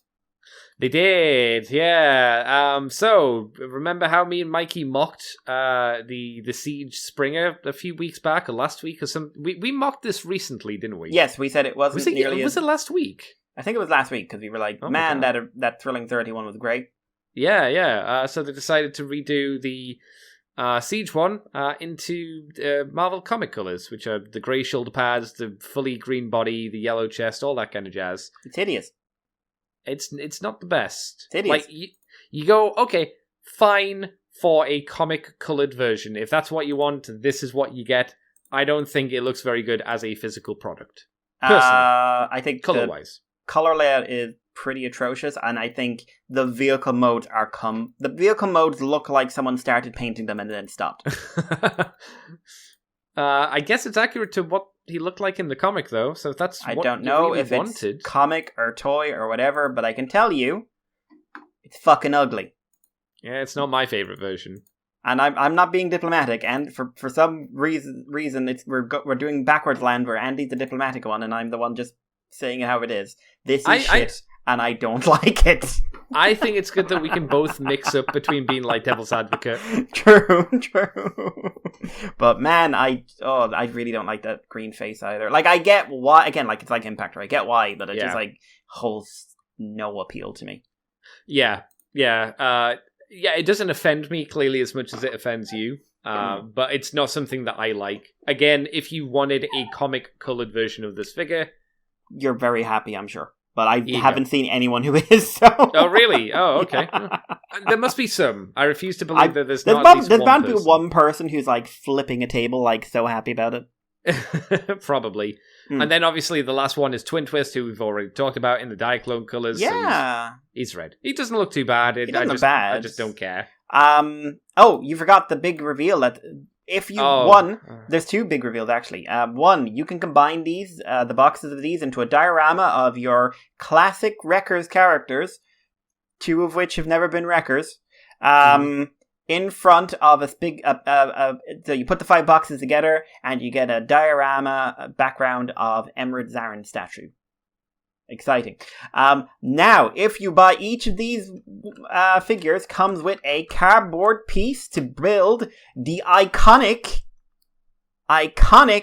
Wrecker's Hammer, which is a Mjolnir made of cardboard with a Wrecker's faction symbol on it. I spent 3 hours, 3 hours trying to find out where this iconic Wrecker's Hammer came from, because I have not read a lot of the Wreckers fiction. I haven't read the Beast Machine era stuff from the comics, the club comics. I haven't read much. I haven't read the original in years. I haven't read Wreckers, the IDW Wreckers, in a while. I dug into depths on areas of the internet no one should go unassembled or unsupervised or whatever. I can't find a fucking thing. This is not an iconic hammer. This is a hammer you have put an icon on. And that icon is a faction symbol. It is a literal icon. That makes it iconic. No, it's not. This is not iconic. This is not iconic in the common use of the term iconic. This is a piece of cardboard crap. You can't spell iconic without icon, though, Mikey. Thus, it's iconic. You can't spell iconic without the C that you also find in the word crap. Oh my god, that's a bit more of a stretch. And cardboard. Cardboard crap. There's 2 C's. Cardboard crap. I'm not sure why. Oh hey, if you get everything, you get a cardboard hammer. It's like a big incentive to like collect them all. It's not like a Build-A-Figure. It's like build a cardboard hammer. With a Build-A-Figure, you got bits of plastic that formed a bigger bit of plastic that moved. With this, you get a bit of cardboard. You got bits of cardboard with the old Games Workshop magazines. And like, not even like it being cardboard means, hey, boy howdy, is this not going to survive your collecting life? Unlikely, yeah. So it's not even like it's plastic. If it had been plastic, at least you could stick it up there and it wouldn't, like, react to the one day it's a bit damp in your house. I guess. It seems weird. It seems like a weird choice to be like, this is an important thing. Hey ho. Yeah, so you said the general vibe was not great on negative. the Wrecker stuff, is that right? Quite negative. Really? Okay. What was why was the gist so unoriginal, uninteresting repaints? I mean, not wrong, generally speaking. Leadfoot, I think Leadfoot is an original. Is the most original one. People reacted well to the first set, and they reacted well to the second set, and then everything just crashed. Yeah. Why would people are mad about Topspin because they won't get or Twin Twist because they won't get a Topspin. People, well, why would you end with that? Why is that your big last announcement? Someone said, oh man, sure, if you're going to go left field records choices, you know, boy howdy, what if you said, here's Menosaurus Thunderclash? And I was just like, no, what if we went here's Thrilling 30 Cosmos' Aileron? Because they're both records in the new comic. Has that comic come out yet? Oh, it's over. Okay, it ended months ago. Again, I don't want to review it. It's not very good. But well, the thing is, as well, that was this just came out. These things were probably again in production 2 years ago. So yeah, but so was that comic 2 years ago? Yes, comics. I know Last Bot Standing was in production in 2020. Oh wow. Or at least was pitched in 2020. So okay. The roster, the roster would have been there. They could have changed it. What I'm saying, there are Prime Wheeljack. If you retool G1 Wheeljack into Prime Wheeljack, how do you? They wouldn't. The problem is, I don't think they do that. I think they just re-release it with maybe a new head. Even then, that would be it. Even then, that's more interesting than what they did here. Who was the Decepticon Wreckers? What were they called? Marauders. Again? No. From Marauders. No, it wasn't the Marauders. It was the Marauders. They're not the ones I'm thinking of, though. They're the Decepticon equivalent of the Wreckers. No, it was the guys. Squadron X. Who got Squadron X. That's the one. Could they do Squadron X? Weren't they all? That would be more interesting. They could have. I suppose there were some interesting designs in that, if I remember. Yeah, you could do something. The problem is, I suppose you might need new molds for them. But if you do Squadron X, there's something for the fans specifically. Yeah. I don't know. It's just unappealing is just. Wow, there's so many characters in this that no one cares about. To be fair, a lot of the Amazon stuff, because I didn't think the Kingdom stuff from last time, the Amazon exclusives there were desperately interesting. You liked Orange Tigertron for some weird reason. The big one from that was Pterosaur. Yeah. You had Transmutate, which I suppose is probably I could see people wanting it because it's Transmutate. So, and it's Fossilizer, so the Fossilizer crowd are going to want it. What was the last one? Because I think there was 4, wasn't there? If you can't remember, it doesn't matter. Oh, there was it was a Puffer. Oh, was that the orange one? It was either. I think so. It was. I'm gonna look up Puffer. What was Puffer? No, it doesn't matter. We'll just move on. I'm looking. It doesn't matter. Shut up. It doesn't matter. It's not Puffer. Interesting. White and blue. He was white and blue. There you go. Okay. He was a white and blue weird mix of the two of Pipes and Huffer merged into one. Well, there you go. And he's the only one who survived canonically. Everyone else died. So he's out there floating in the multiverse somewhere. Hooray! I guess the last bit of news I'll throw out there because I don't think we've got anything else to say about those boring guys. One more bit of news, but you can do one more thing. The last bit of TFCon news is TFCon. We have a special guest being David Kay. He's announced going to the Chicago TFCon. 21st of October to the 23rd of October. So if you want to go and see David Kay, go and say hello. If you're going to that convention, of course. What was your bit of news, Mikey? So, Humble Bundle came out of nowhere this week and put up a Transformers IDW Final Phase bundle. So this is a 53 volume set, anywhere between 4 to 53 rather, on Humble Bundle of IDW. Essentially, it's Phase 2 and Phase 3. It is not complete. It is missing. It's also got some of the IDW2 stuff as well. And I'll go through the list in a minute, but it's not complete. It's not comprehensive. There's stories missing from this, but it's got most of the main ones. The ones you need to understand the end of the universe from Morden Meets the Eye all the way up to Unicron. And a few other things mixed in. So, this is running for the next, today's the 15th, it's running for the next 17 days, so you got about 2 weeks to go. get it. If you want everything on there, it's €25 on here, so it'd be, 20 quid? And the estimated value of the whole thing is €500. So, for your options here, you get More Than Meets the Eye Volume 1 to 10, RID Transformers Volume 1 to 10, Optimus Prime 1 to 4, Lost Light 1 to 4, IDW 2 Volume 1 to 3, and the Halloween Special. You get Dark Cybertron, Combiner Wars, Chalala 1 to 3, Windblade Volume, Power of the Predacons, which is the original IDW Beast Wars story from the early 2000s, I think.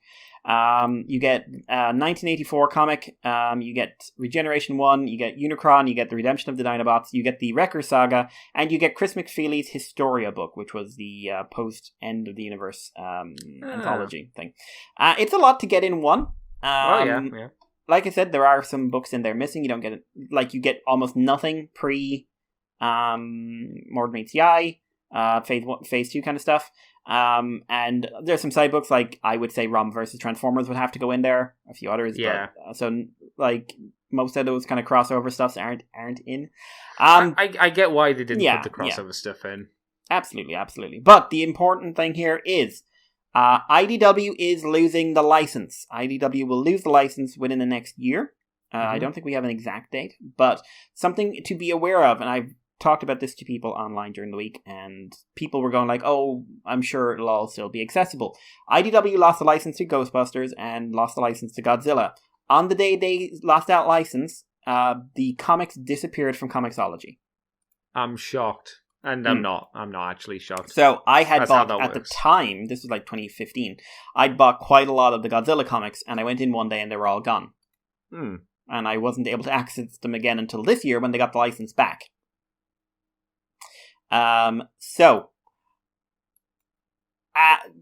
Before now, I would have said, if you own these books, back them up off Comixology, except now Comixology has moved to Amazon and it's almost impossible to use in a straightforward manner, and half the stuff I'm not sure if it can be backed up anyway.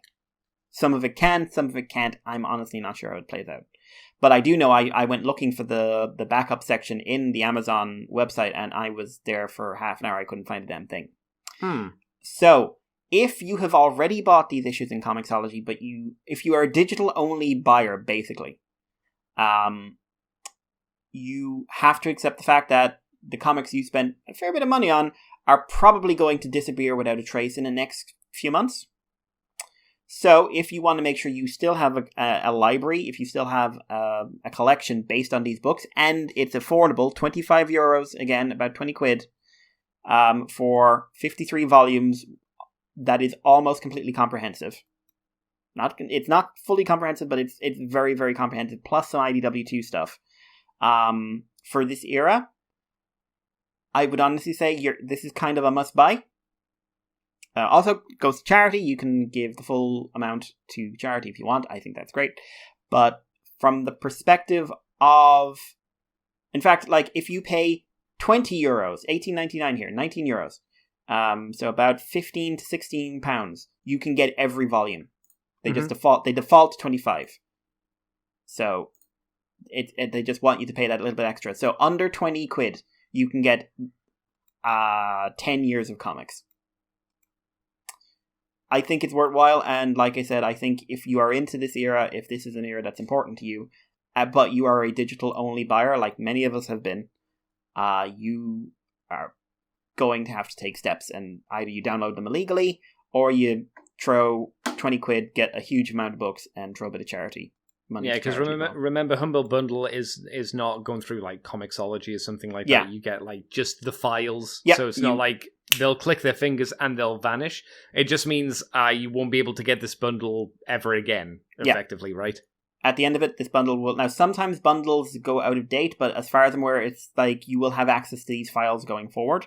Yeah. So, because I bought Humble Bundles for comics before, and they're still there, and I know there are comic companies that are shut down or licenses have moved left and right. So I wouldn't be worried about this disappearing, but even if it is a case like you buy these off Humble Bundle and 6 months from now you can't download them anymore, you now at least know I can download these today, have them all there in the hour, do my own backups, do my own copy, so I make sure I don't lose anything, and I've got my full collection. Yes. And like I said, like this is something a lot of people have invested time and money into. And I think if you do want to be able to read these books again, and you don't want to be spending 20, 30, and as we go forward, 40, 50, 60 on hardcover volumes, or even softcover volumes, this is the best shot you've got for completing your collection. Oh, wow. I wonder if it'll make the IDW run valuable. ... lol. Because that's not how comics work. No. Not I still anymore. No. I mean, I've got hardbacks for, like, the books I really want. I still need to pick up a hardback for the King Grimlock book. Wow. But, so I don't necessarily need these, but I spent ages downloading my copies from Comixology when this all went to crap. Before the Amazon switch happened. So I got in just under the radar, but yeah. And there's also Beast Wars Volume 1 from the IDW run. The new one. Which I think is the best volume from that, if I'm honest. Sorry, the newer one. Okay. Yeah, sorry. I thought you meant the OG one. No, that's in there too. Oh, okay. That's in there as a combined thing. So yeah. So also Dawn of the Predacus 2016 BotCon comic. Sweet. So I've got nothing else to add, but just wanted to make sure I got that one out there because lots of people may not have heard of it. Tell your friends, even if you're not interested in comics, but you know someone who is. Tell them. Nice. That's me done. All right. Well, we'll move on to what you've been up to this week, Mikey. What have you done for fun? Let's see. Bring up a list. Sing to myself. Bring up a list. Okay, so Digimon started airing again, so I watched episode 26 of that, which was a horror vampire thing. So that was an interesting one. Basically doing like very classic vampire horror. Had a few familiar faces coming back, which was nice. And finally introduced the next evolution level for the main characters. We still don't have an overarching plot for this show. And like I said before, I think we need one, but we're starting to move forward again, which is good. And it was fun. It wasn't like one of their best ones, and certainly wasn't their most horrifying ones. Did do the sexy vampire biting thing, where the sexy vampire was clearly giving sexual excitement to the person they're biting, which, considering the age group, the targeted age group for this show, is hilarious to me. But what else? Watched Kamen Rider Revice episode 35, which is continuing the current arc. Big episode. Overall, largely pretty solid. Had a bit of hammy acting in it at one point. But overall, pretty solid for me. It was a big plot one in terms of where we're going next. Some characters have some pretty big moments. Also, an interesting thing with Daiji, which is introducing the idea that when Kagero was absorbed, he lost his balance between good and evil. Like, people are good or people are bad. You know, it's not that straightforward. We're all like good or we're all evil. We've all got bits and bobs of both. Daiji absorbed Kagero. He's basically just become kind of all the light side, and it's really hard for him to think in non-righteous forms and non-righteous manners. So they dug into that. Also ended it in what I can only say is a Mitsuzani kind of way, which if you've seen Gaim, you're probably going to understand what that is. I'm going to hold off for the next ones, but... Why? Keep talking. Oh, I thought you were gone. No, I'm back now. Okay. But, yeah, so ended in a bit of a gamey way, but, so interesting still, seeing where it's going. I'm enjoying it. We got to see the new demons form, which is the Veil Demons hybrid. It's not bad in person. Looks better in person than it did in promo shots. But doesn't do much in this one. It's very, very quick. So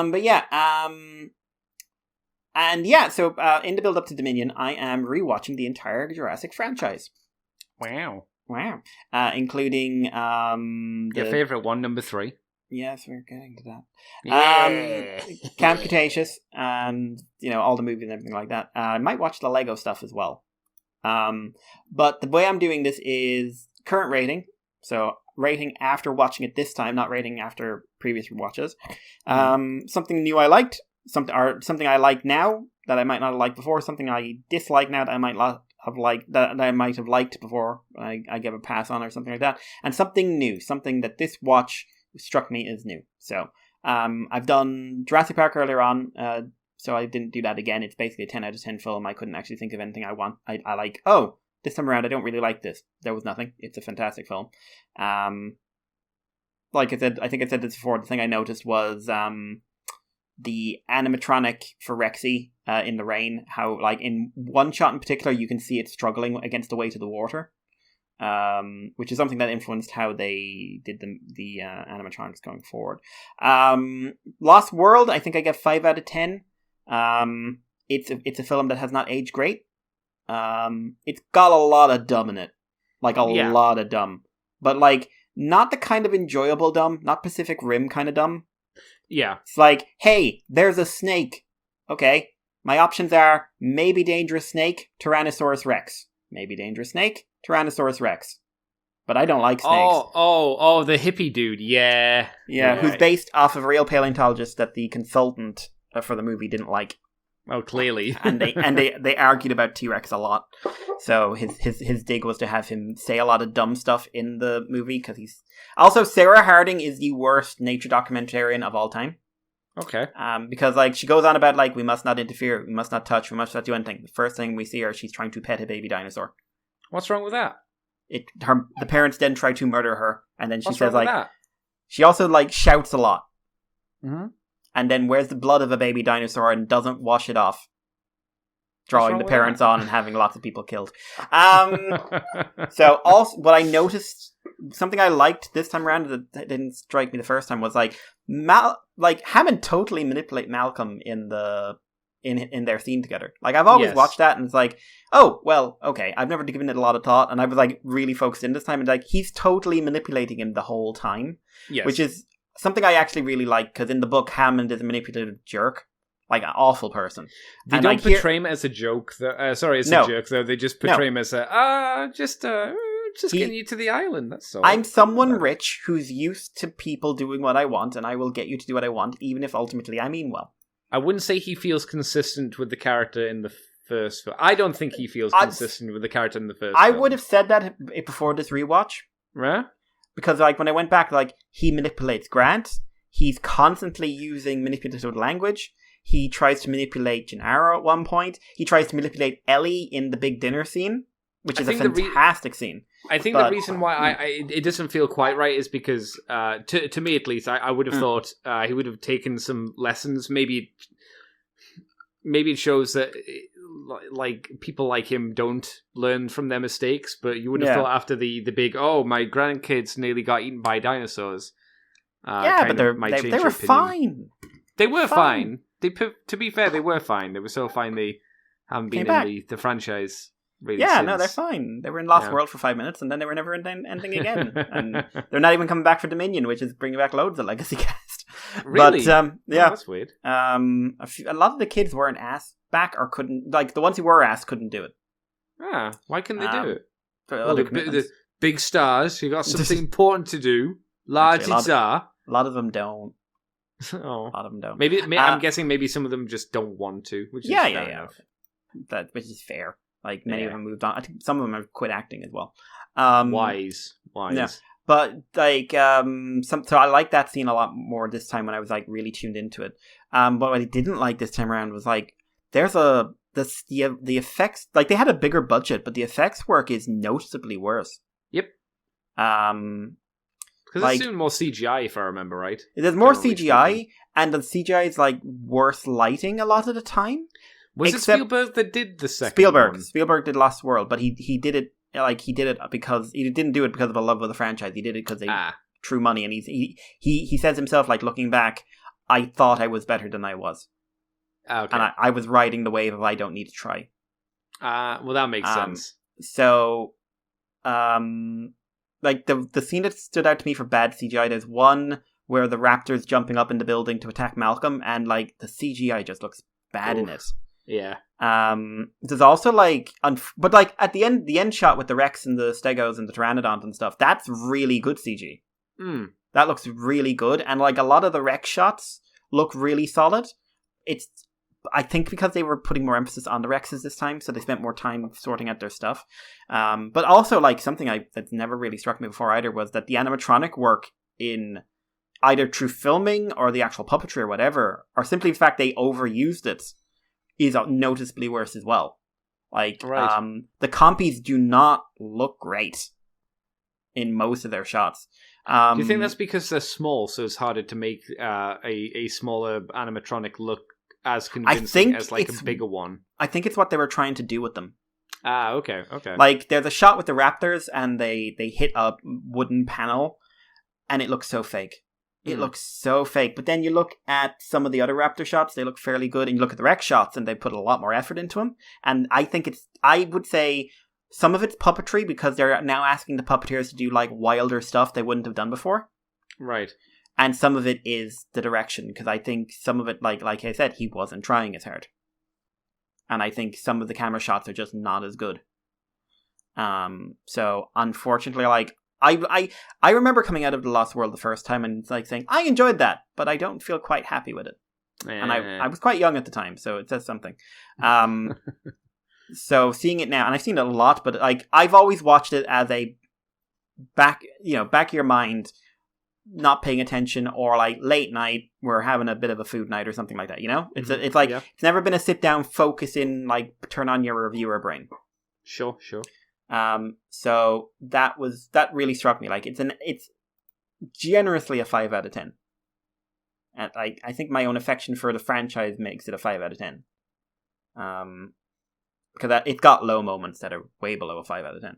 And then Jurassic Park 3, which I watched today. And hey, Andy, sometimes things get better when you see them again. Yeah, this didn't. I hated every second of it. I hate every human character in that film who's not named Udesky or Grant. I see 3 as much more Deep Blue Sea, and I'm okay with it being or that. Batman Forever. Yeah. But I hate I don't mind Batman absolutely. Forever. I don't like Batman Forever. That's okay. I think it's funny. I don't think it's good, but I don't like, everyone's annoying in it. Every single person's annoying, and then Billy doesn't die. Billy should have died.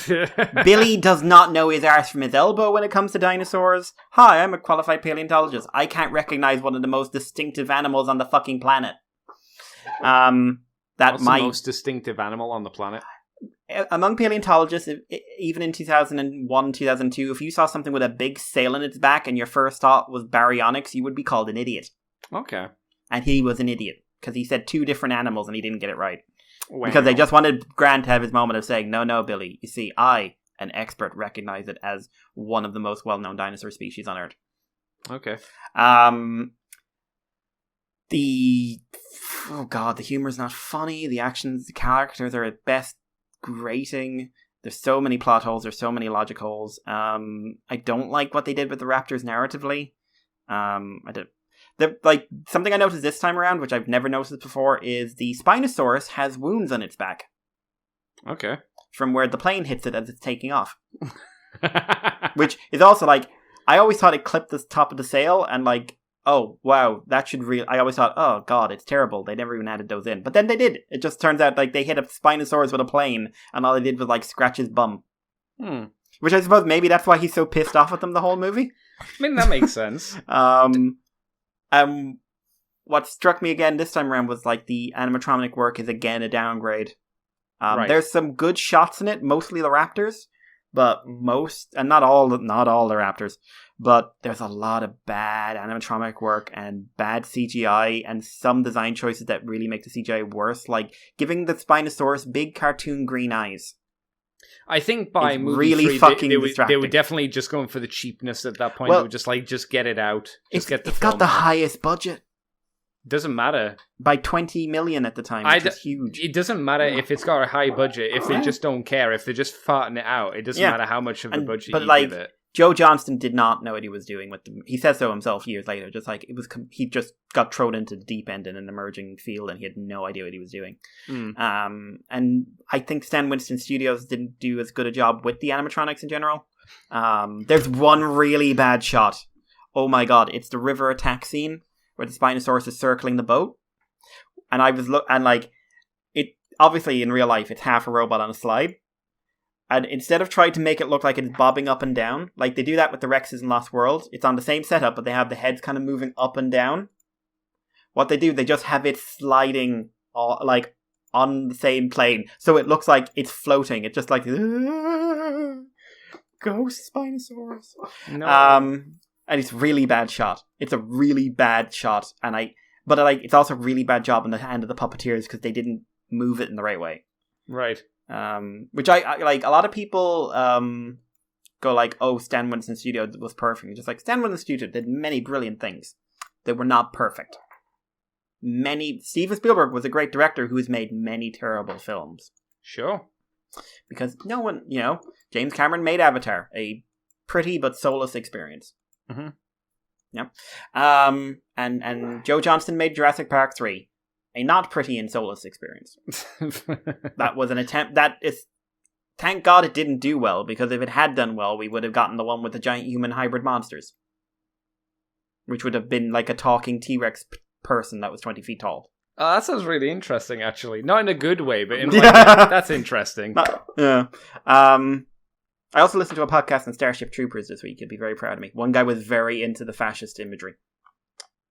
Why? He was very into it. I couldn't tell.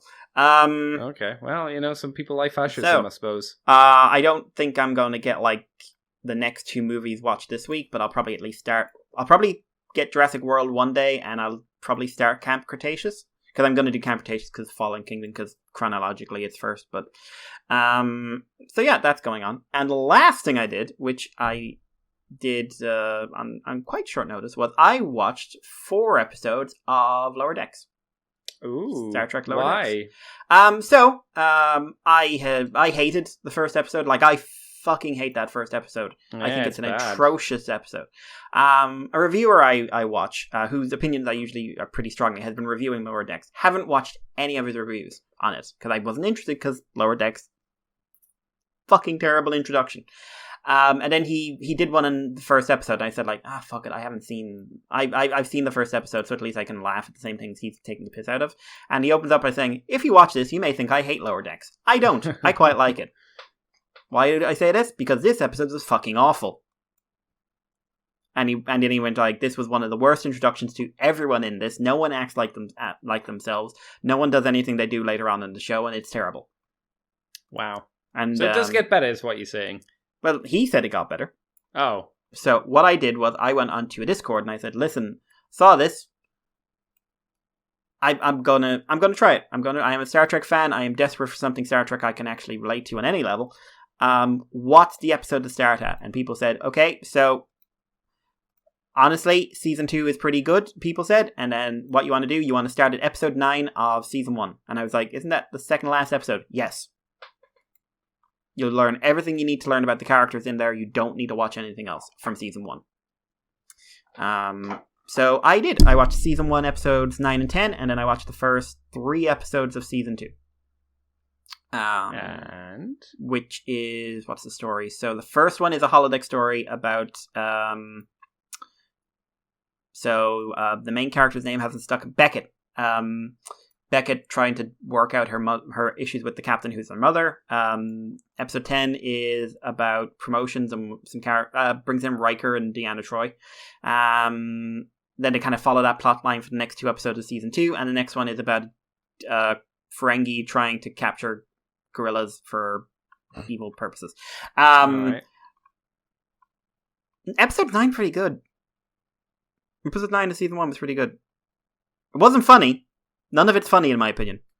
Like, there was a couple of, like, laughs. But in terms of, like, decent story writing, pretty enjoyable. Maybe a 6 or a 7. Like, nothing super brilliant or anything, but I'd say 9 would be a 7, and I'd say the rest of it would be a 6, but I wasn't offended watching it. The characters were fun. It was an interesting sci-fi premise of like self-therapy, essentially. It was a holodeck story that felt like it got to do a bit more with a holodeck story than you could do in live action. Right. The side characters weren't annoying. It was fun. Episode 10 brings in a TNG villain, the Pack-Leds. Remember the Pack-Leds? I do. I never liked the Pack-Leds. No, they don't like them here either. Okay. Because they're constantly confused about why the Pack-Leds are here and how are they a threat. This doesn't make an ounce of sense. But it's got some good action. It's got a lot of action, actually. It's got some good cameos. Has a decent ending. And that's kind of how Season 2 goes on. Season 2 is like, yeah, these are some okay Not quite ideas. as offensive as compared to the first episode. No, like, I was right to respond to the first episode the way I did. It is atrocious. Yeah, it's really bad. Absolutely atrocious. It is cruel, manipulative, and mean. And it's not funny, and it's not entertaining. And apparently, it's that way because the producers put pressure on the guy writing it to do something Rick and Morty is because he worked on Rick and Morty. Now, there's definitely a lot of Rick and Morty DNA in this show, but got better. It did, like, at least I haven't seen the rest of season 1. Like I said, I've seen 2 episodes from at the end of season 1 and a couple from season 2. And I'm not laughing at the comedy much. I'm just sort of enjoying the ride in a simple, non-offensive way. Sure. Which, considering where Star Trek is at the moment, is kind of huge. It's something. At the very least, it's something. Yeah. I don't know if I'd say go watch it. Like, I'm going to leave that to Andy to decide for himself. I'll say if you are going to go watch it, do what I did. Start at episode 9 of season 1. Season 1 or season 2? Season 1. Season 1, okay. And I think there's more... I think if they could improve on this, they'd have a pretty solid show. I think as is, they have a comfortable, above middle ground show at this level. I don't know if season 2 gets worse. But I suppose it's like a lesson of just like, remember, be open-minded sometimes because things can get better. However, it also taught me sometimes your first impression is a fair one because that first episode is so fucking different from these ones. It like, I don't know. Like, I'd say try episode 9. Like, I think you'll at least see how it's improved. Even if you don't like it, I think you'll see how it's improved. Alright, okay. Alright. But like I said, it's not funny. I didn't, like, anyone who's saying, like, what a funny comedy, I didn't laugh. I giggled at one thing, I think, in episode 10. Giggled? Yeah, but, like, because it doesn't feel like... Kind of like the Orville. The Orville isn't funny. No. But when the Orville got good when it stopped trying to be funny. Yeah, I would agree with that. When it became more of a Star Trek show. Yeah, I think the Orville is better than this. Okay. But I think this is decent. I will say, oddly enough, I think it is a little too in love with referencing other Star Treks.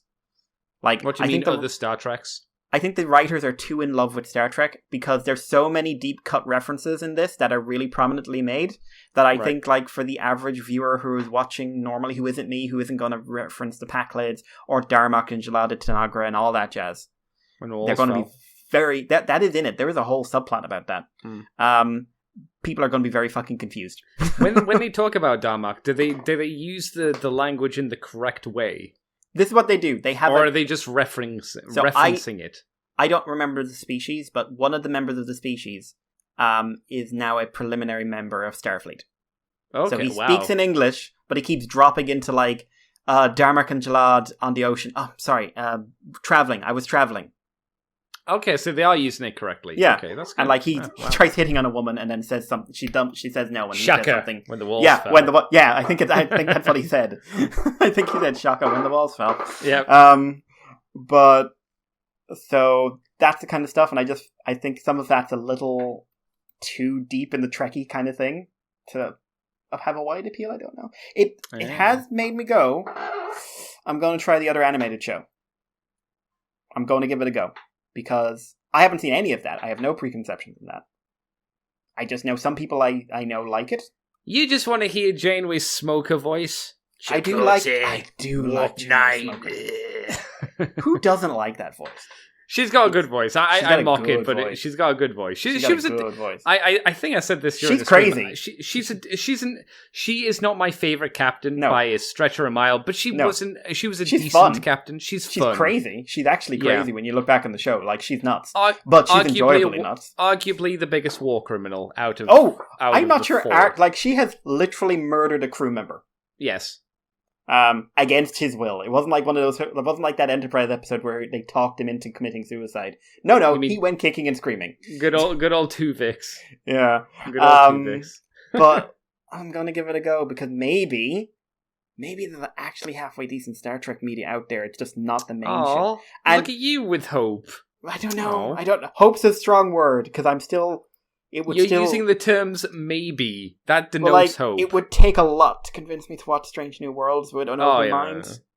I think if you want Strange New Worlds, wait for at least most of the season to be out. Because if you like with Picard Season 2, people were really happy with Picard Season 2, Episode 1 and maybe Episode 2. And after that, people then started getting pissy.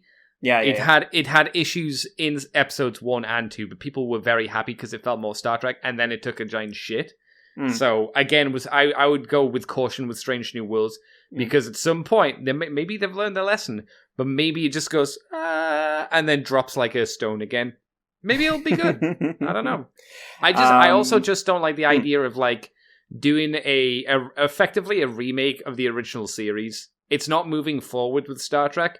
It's moving backwards to redoing that Star Trek. It's like, well, don't. There was still so much you could do in the original universe. You could keep pushing on forward. We don't need to just do Kirk and Spock and Uhura again and Scotty. Make new characters. Yeah, make new stories that are not this. If you want to do the Enterprise, okay, make it a different Enterprise and put different crew members on. Explore like the Andorians a bit more, like you did in Enterprise. Go back and go through some of those species that maybe we got like a little taster of in some Star Trek series, and maybe we can expand and build on them. Some of the more interesting ones. You could definitely do that. Yeah. There are enough interesting species in Next Gen and the original series. You could probably just go, we'll take this crew member. This is the baseline for what the species is. Let's add to it. Because do you remember when the Cardassians were first introduced, how they looked? They looked shit. Oh, yeah. Oh, they were terrible. They had a lot of fuzz on their necks, if I remember right. I don't know whether that was meant to be like a beard or whether that was just a species thing, but they had the weird brown armor.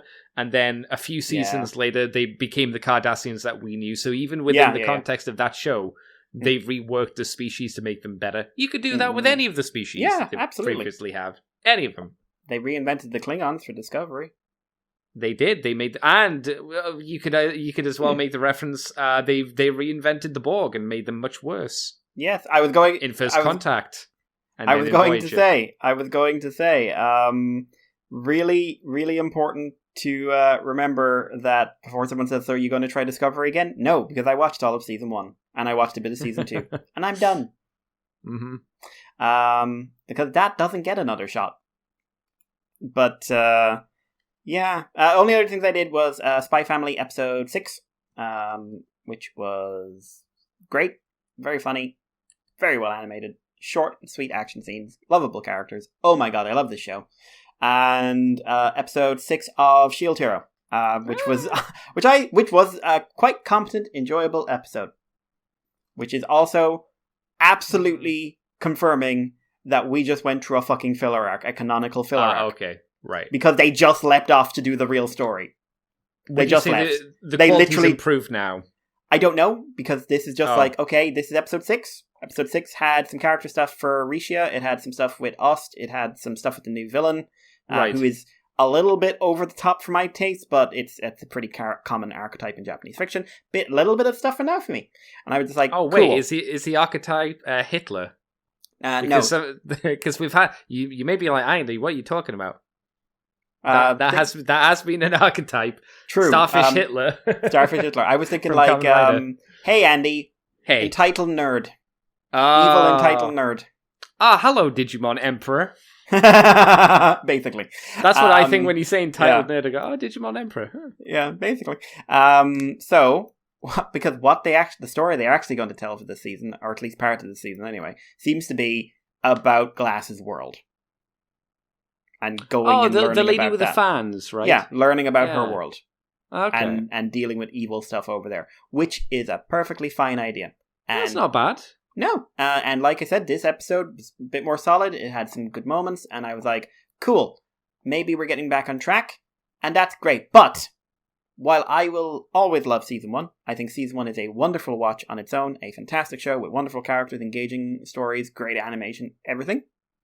Season 2 burned through a lot of pre-established goodwill for Season 2.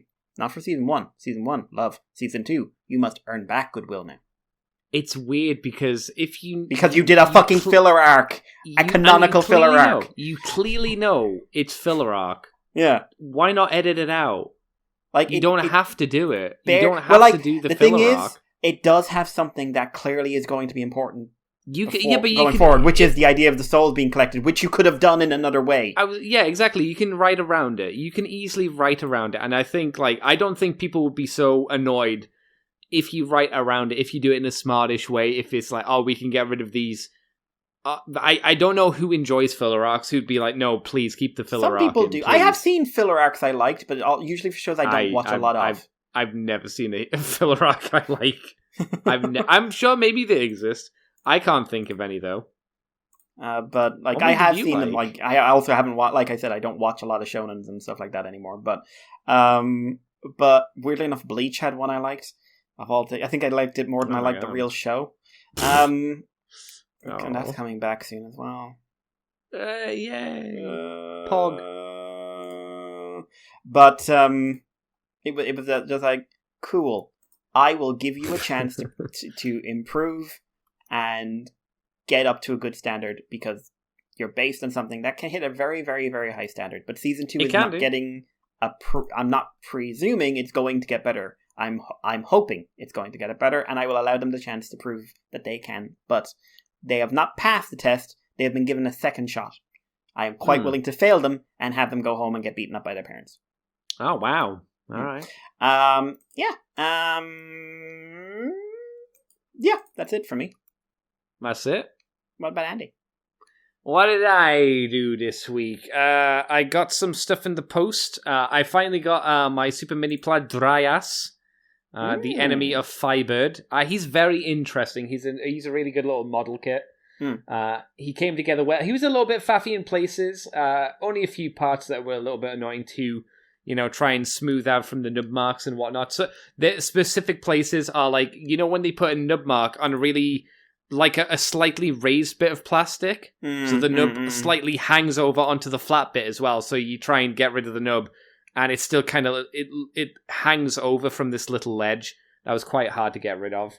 But the transformation is really good and solid. Shockingly, it's got a waist joint, which I couldn't even figure out how you would have given it. But then obviously you put it together and it's got a really solid working waist joint. It's just good. It's really good. It's really solid. The sword, it's one of those impractical swords, which is like, it has a gap in the middle of it, so it has two blades. It's like, well, realistically, that's a terrible design for a sword. And the plastics, the sword is a little bit bent, not massively, but if you look at it, you can go, it's not perfectly straight. I could probably warm it up or something like that if I wanted to, with some hot water and then straighten it out. But But no, apart from that, the stickers, it's got a few stickers here and there. Not many, realistically, but no, it's really good. I'm very happy I got it. Very good. I also got the Joy Toy Chaos Space Marine. Joy Toy is a company in China that are making Warhammer licensed action figure products. They're a higher quality than the McFarlane ones. They're not as good in terms of quality, I don't think, as the Bandai ones, but the Bandai ones are stupidly expensive.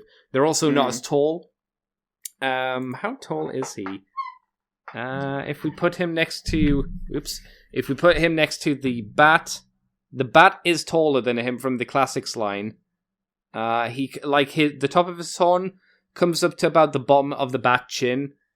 So if you've got a Bat or you've got any kind of 6-inch action figure, you can probably figure out how that is. It's probably 5 inches tall, something like that. It's got a really great paint job. I feel the joints on it could be a little tighter here and there. They've got some poses on the box where he's like running on with 1 foot on the ground and 1 foot in the air. Mine can't pose like that because the ankle joint is too weak. And I'm not sure how to get and glue it up there to get it tighter, personally. Yeah. But overall, I think it's really nice. It's a lot better and cheaper than getting the Bandai one, though it is quite expensive still.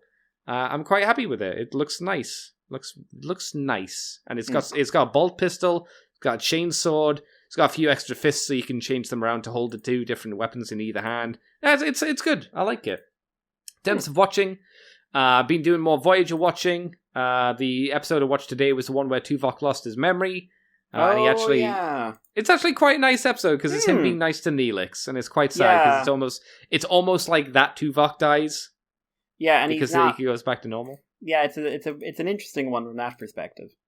Yeah, he doesn't die because he clearly takes the experiences and he takes them over to the riddle about the person, how he survived an entire year. He ate the Sundays. Yeah, it's like, that's not very logical. It's like, no, it's not. It's like, okay. So it's quite a nice episode because I like the dynamic between Tuvok and Neelix. It's quite good. And then I've been watching more Next Gen, and the episode I watched last night was called Lessons, the one where the Enterprise gets a new astrology cartographer commander who Picard then decides to start porking. So that's his first girlfriend, and he talks to her about... Yeah, he talks to her about his music, about, with the flute and stuff, and he lets on with that, so it's kind of a nice continuation on from that. She nearly dies on an off-ship mission. She doesn't die, but she comes back and they're like, well, I can't be on here because you'll be sad if I do die.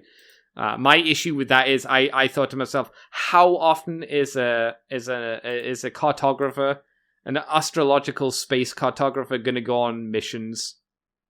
How often?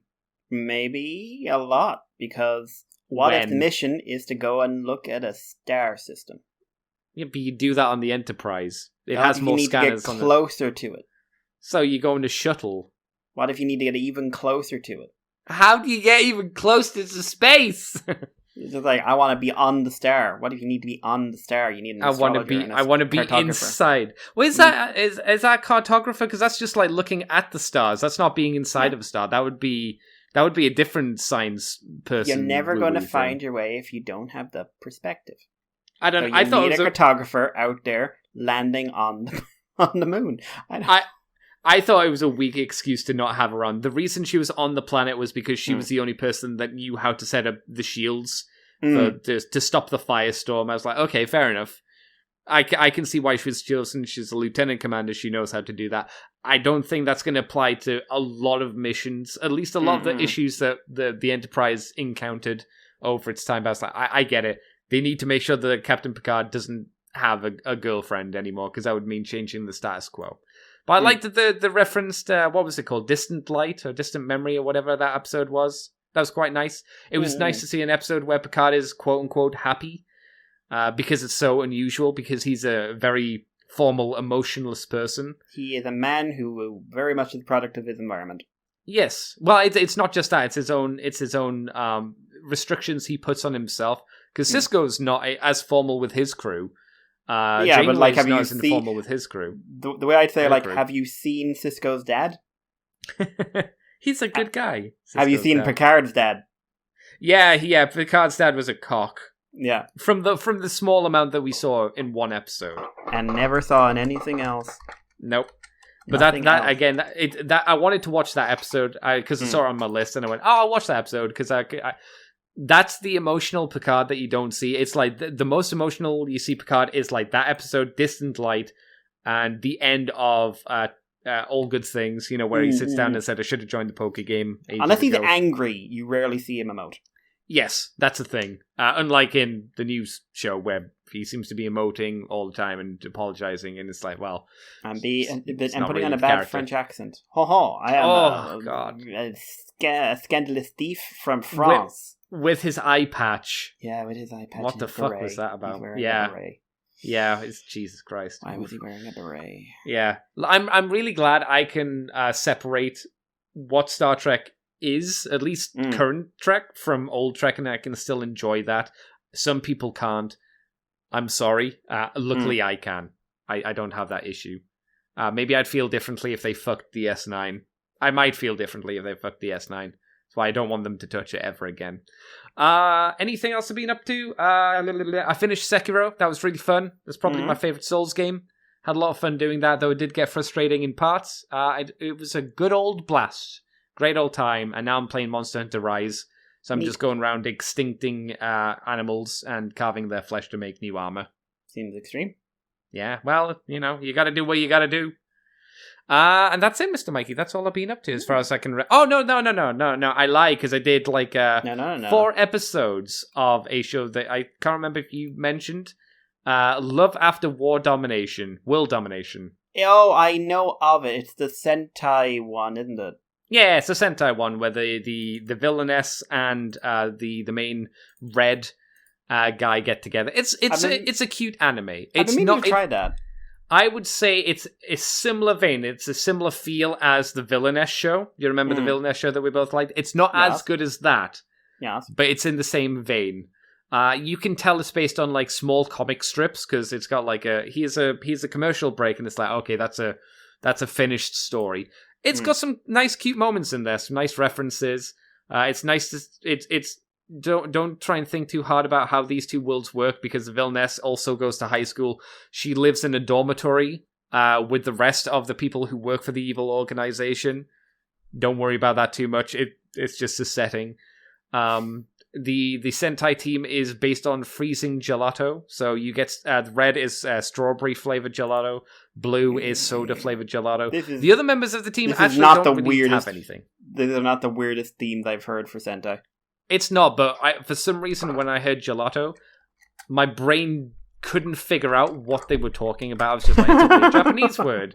And then they started saying strawberry, soda, lemon, peach and stuff, and I was like, oh, ice cream. Oh, I'm dumb. I'm dumb. Yeah, it's like I say, it's not the best thing you'll ever see. I peg it down to it's just a fun, enjoyable watch. You did actually retweet somebody who posted a thing about that show today. Yeah, well, the Moonbase 2 account did. Probably because I saw something and didn't understand the context. And it was saying something like you're not born into your family or... Oh, yeah, I remember that. Yeah, it's that show. That's the show. I assume that's from the latest episode because I didn't recognize anything there. But no, I'd say give it a watch if you like. Yeah. It's not going to blow your socks off, though, but you might go, it's quite cute. It's quite cute. Yeah, and that's all I did this week. Excellent. I've still got the... Excuse me, From the Files of Teletran to put up that you and Chris did. And I've got to put up the Moonbase woo-woo you did on Jurassic Park, which will hopefully go up next week. At this point, by the time you've heard it, it'll hopefully be up at some point during this week that you're listening now. Mikey, where can people find you on the internet if you want them to? Do you want to do a question? Oh, shit, we got a question. I apologize. I didn't think we did. Yeah, we got one from Andreas. So he's watching Gao. I'll sum this one up. He's watching Gao, which he's enjoying because it's an amazing, awesome, amazing show with a rocking soundtrack and looks amazing and is brilliant and amazing. He also wants you to watch Spy Family. I will. I'll get to it. Don't worry. The more episodes I let happen, the more I can watch. No. You see, we said that about Ranking of Kings, and then we got really excited about watching it every week. But I told you to watch that, so it's different. Yeah, I told you to watch this. Yeah, no, it's different. Go watch this! You make a good point. I want you to see the amazing scene from episode 5. Jesus Christ. I know for a fact, though, I'll get into it, get really invested, and be like, I'll have 2 episodes tonight, and I've got 1 episode tonight. Yeah, and I've got welcome to my hell. Welcome to my hell. You want me to go to hell? I want you to understand why someone screaming Lloydman Toskite is the funniest shit that was ever written. Lloydman Toskite? No, it's like Lloydman Toskite in the most deadpan way. Oh, Cosmodes. Hi, Cosmodes. Hi, Cosmodes. Question. The phrase ruining my childhood is often overused in Transformers fandom, and I usually don't subscribe to it. However, the most recent interview for Star Trek Picard, or review by Red Letter Media of Star Trek Picard, which he likes to review, not the show. He hasn't watched the show. Good man. Mike Stoklasa, I don't know his name, I know his name is Mike, said that because the show is so bad, it's starting to taint TNG for him, which got him thinking. I was a huge Star Wars fan, but 7, 8, and 9 are terrible movies. Especially the writing is horrendous and inconsistent and at odds with itself. It had a great effect about how I feel about episodes 4 to 6 and to a lesser extent 1 to 3. Sure, I could go back and watch the original movies. Oh wait, no I can't. But I have no desire to do so. So, what are your thoughts about future entries in a franchise retroactively tinkering with your feelings regarding a show in a negative way? I honestly didn't know this question was coming up, but technically we talked about this a little bit. Quite a bit. Yeah, it does. I'll use this example or an example like this. Do you remember the guy? This is going to go bleak. Do you remember there was an actor who was in the Howard the Duck film who was convicted for being a child lover? Yeah. That's one way of phrasing it. That is one way of phrasing it. I'm phrasing it like that because it's, unpleasant. It's unpleasant. A lot of people said that they couldn't watch movies with him in it because of that. And I can understand that. But I've always been able to divorce myself from people and the characters that they are. And it's kind of the same way with future versions of product.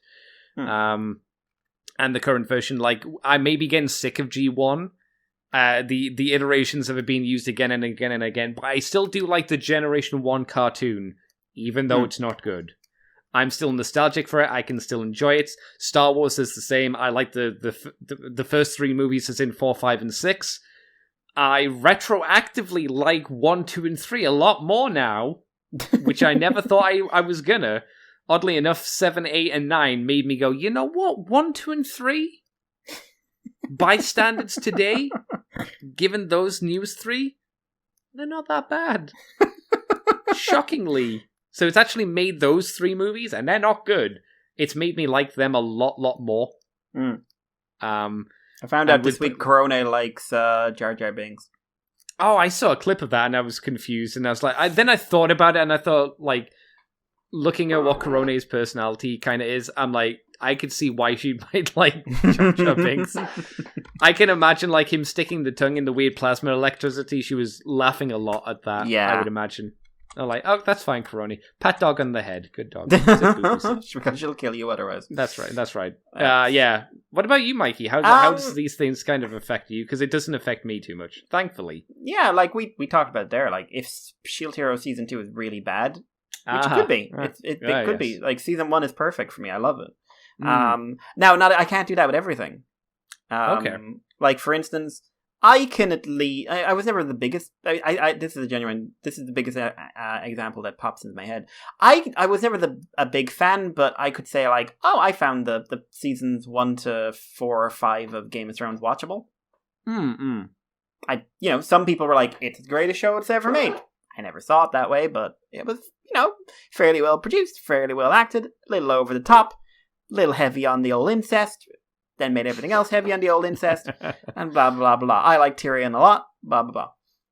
Season 7, and then to a lesser extent, Season 8, especially in something so serialized, are so bad, and I mean, not poor, atrocious. Yes, yeah.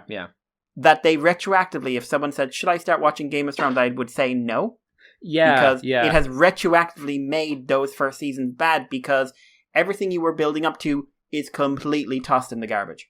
You make a fair point because that's a continuous story. Yeah, at least with Star Wars. Star Wars is 3 movies, the story's done. 3 movies, the story's done. 3 movies, the story is done. Rather than, like you say, Game of Thrones, which is... you have to watch it as a full 8 seasons, otherwise... I guess you could watch up to season 4, but then just go... And then it's over, and it's... What happened to Bran? Nothing. Bran's fine. He's in the snow. Everything is fine. Everything happened the way that you want it to be to happen. How do I want it to happen? I don't know. And not even George R.R. Martin knows. No, because God knows he hasn't written the damn books. No, he's not gonna. And even if he does, I don't think... I mean, I read the books as well. I wasn't a big fan, so... sometimes I think especially with serialized storytelling, if the ending is what sticks with you, and it can retroactively really undermine what came before. Yeah. I have experienced that in a few different mediums. Standalone stuff, I think it's easier to find episode like, okay, the end of this is bad, but there's so much stuff in the middle that I like. Mm-hmm. Or like I said, like I think something which is serialized, but it still is like a complete whole, like season 1 of Shield Hero. It's such its own entity. Even if I end up hating this season and everything that comes next, I can still compartmentalize it. But yeah, it depends. Like I do compare. Like you made the example of the person involved in the Howard the Duck thing, and I was just like, I can compartmentalize people from media quite easily because. Example, what's his name? Plays Captain America. What was it? Chris Evans. No, not Chris Evans. Is it Chris Evans? Yeah, it's Chris Evans who plays current Captain America. You mean? Original current Captain America. You don't mean like 90s Captain America? No. Like MCU original. Yeah, it's Chris Evans. Steve Rogers. People love him. People seem to like who he is and everything else. I am very aware of the fact that there are 3 people in a room whenever you see him talking. And anything. There's you, him, and the person he's portraying. You will you never meet him if you're on Twitter or if you're on media or anything else. You're seeing the person he's putting forward. Now that could be a character he's playing. That could be the person he wants you to think he is. You feel he's quite a fake human being. I think everyone in a celebrity professional sense has to be. Because you need a barrier between yourself and the rest of the world. Not the real world, the rest of the world. Because you are pretending to be someone else every day. Yeah. I don't know if Chris Evans is this really kind guy who goes to hospitals and does all this wonderful stuff for children who aren't doing well and supports lots of causes and stands up for people who are marginalized or anything else like that, as he portrays to be, or if he's someone who is pushing himself into that image because that is safer for him, and it turns out he's a complete prick in real life. And I can't judge his characters by him. Because... Oh god, no. Because, perfect example, Kevin Spacey, everyone thought he was great. Everyone thought he was this wonderful, kind, great guy. Turned out he wasn't. No. So, like, for some people now, they can't watch a Kevin Spacey movie. I don't really like a lot of his movies, so I fortunately don't have to make that choice, but I always separated who I thought he was from who he was playing, because it doesn't matter. It doesn't matter if Johnny Depp is the most victimized man in the world or the most innocent man in the world. You never saw Johnny Depp on screen. You saw the person who he was pretending to be. Yeah, sure. Yeah. And I make a real... Like, I admire many, many people. I admire David Attenborough. I admire some of the big British comedians. Ronnie Barker was a personal hero of mine. But I've never met Ronnie Barker. No, I've no idea if Ronnie Barker was this great, kind, funny guy in real life, or if, like a lot of celebrities, he was an utter prick who let money go to his head, but was really good at presenting across this message. But I'll never know that, so I had to make the choice of just like the characters he plays in the things that I love are not even the character he pretends to be himself. So I have to make a strong distinction in my mind, because I'm too aware of the fact that they're actors and they're celebrities and they're media personalities, and they subconsciously or consciously want you to see them in a certain way.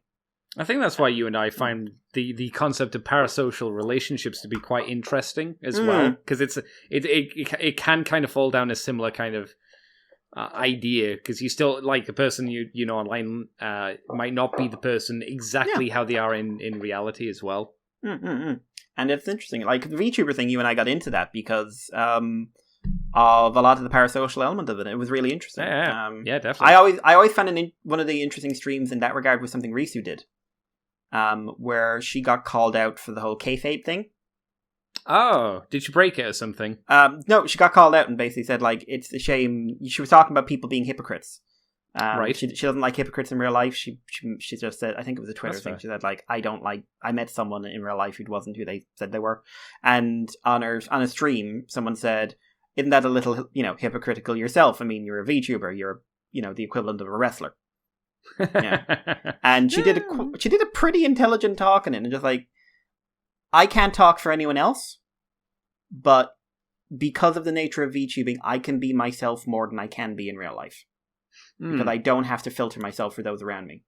Yeah. So, ironically, you're getting the realist version of me. Some people are not going to play it like that. Some people are going, but the people, like, again, this could all be fucking fake. Yes. Because she is a media personality being paid a lot of money to come across as a certain way. And that's not knocking her as a person or anything. Because I personally, I read this as fairly genuine. But that's an interpretation on my part, not representing reality. She said, like, people like her and the people she knows, like Yofi and Muna and Ollie and that lot, because of their personalities, this allows them to be themselves a lot more than they can be in real life. They're genuine. Maybe other VTubers aren't like that. But for them, you are getting the direct line to their brain. And like you say, it's like, is that a truth statement or not? And it's like, does she know completely that that's the case? Yeah. Who knows? I mean, if she has a filter, for her own sake, she needs to turn it on. Jesus Christ, Risu. But it's really interesting to me because I do think the VTubing thing does create a barrier between yourself and audience that actually allows you to be more yourself. Can be, yeah. Yeah, I also think there are some people who use it as that barrier can then very easily be turned over into, I can act any way I fucking like because you don't know the real me. Yeah, and in turn, people can treat you however they want as well. Yeah, exactly. Like that, that kayfabe comment is, it's as much saying something about the person saying it as it is saying what they think about the person they're talking to. Wrestling is another one. Wrestling is structured around, even though like wrestling is like publicly, like it's the open secret kind of thing, but wrestling is something where everyone thinks they know how these people act and their emotion, even if, we know they're doing a performance, but they're doing it as themselves. Are they? I don't think they are. I don't think you have any idea who these people are. I don't know who John Cena is. No idea. But, whether someone's built up or cancelled or attacked or defended or whatever, online or by fans or anything like that, it's so often done without that. It's done in that parasocial way without that distinction of the person, the image they're portraying, and the creation they're involved in. That's weird. It's interesting. It's fascinating to me. It's people are weird. It is like it's the same kind of fascination I have with the paleo community and how it functions like a fandom. That's so strange to hear that. It's fascinating. Like this literal science. And it's the only one I know of where people act like they're defending the show they like or the characters they like. It is like being in the middle of a talk about whether Rey is a bad character or a good character in Star Wars. Can that the paleo community be equated to almost a little bit of religious dogma as well? Like, I believe this is how it is, and everybody who says wrong is a heretic. Absolutely. No, you're a heretic because this is how it is, etc., etc. And usually it's the scientists have plenty of that in them, and don't believe every scientist has that in any field. Trust me, I've seen the behind the scenes. But it's definitely the fans, and it's like the fact you can say fans of a science, but the fans are the ones like they just drive that conversation, and they get vicious and they get mean, and it's fascinating in the moment with Jurassic World Dominion coming out because it is like Prehistoric Planet is a documentary coming out. I know. Oh, is that the David Attenborough one? Yeah. I happen to be quite old friends with a lot of the consultants on this one, so wow. I've known about it for a while.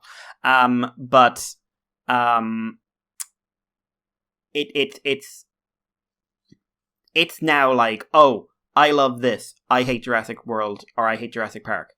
I like Jurassic Park, I hate this. Just like, you're talking about like something that is based on real life, which shouldn't have like personal preferences because they were animals. They did their own shit. We just don't know that much about them. Compared to a movie, which shouldn't be based in real life because if it was, we wouldn't be making this movie. I find it fascinating, and it's the same thing I find it fascinating about parasocial relationships. Our perspectives are what govern how we interact with things so much, and we confuse our unique perspective with a global perspective. It's very, very interesting. Like, this has gotten tremendously off topic, by the way, but it's an area I find myself thinking about a lot these days. Yeah, I can see that. Yeah, I hope you. Yeah, go ahead. No, I was just going to round us up by saying I hope we answered the question. Somewhere in there. Well, what did you have to say? I was just going to say, like, it's going to be interesting as you move into the next phase of social media, as we're having the backlash to open internet. Right. And there's going to be plenty of negatives to come out of that, but I could also see a few positives. One or two. Yeah, definitely. But I don't personally think Elon Musk buying Twitter is the best idea in the world. But I do think it will have some very interesting effects in how we talk to each other. Because, for one thing, Twitter is going to die like Tumblr died. You think so? Oh, yeah. Because Twitter lives on the ability for strong opinions to be voiced without one side actually technically being backed by the organization. Okay. Whereas Musk coming in, he backs anyone who's on his side. And his side is whatever opinion he holds in the middle of the day, it seems. Again, parasocial thing. I have no idea what he's really like, but... I was going to say, that's making an assumption because he hasn't taken over yet, so we have no idea what absolutely. He's going to do with the platform. But I do think the platform will die because I think there will be an exodus because people have an assumption about it and will follow up on it. And I think it'll be the Tumblr thing again. And I think my next question after this, after Tumblr, they went to Twitter. Will everyone all the porn artists just move to Discord now? Is this like annual migration to wildebeest? Just people drawing smut and making porn and stuff, and they're just like moving from platform to platform, desperately trying to keep ahead of the lions. Like they almost got OnlyFans, and OnlyFans only backed off because they realized they would literally lose all their money. Yeah, they were kind of stupid with what they did. I think it's too soon to say what will happen with Twitter. Absolutely. But it'll be interesting. It'll be interesting one way or the other. Yeah. Well, Mr. Mikey, where can people find you on the internet if you want to? Talking too much, but you can find me on Twitter as Irish Paleo or on the Moonbase 2 Twitter, which I'm currently updating on little short posts on that Jurassic Park thing, so it's going to be 4 or 5 more of those. Keep updated.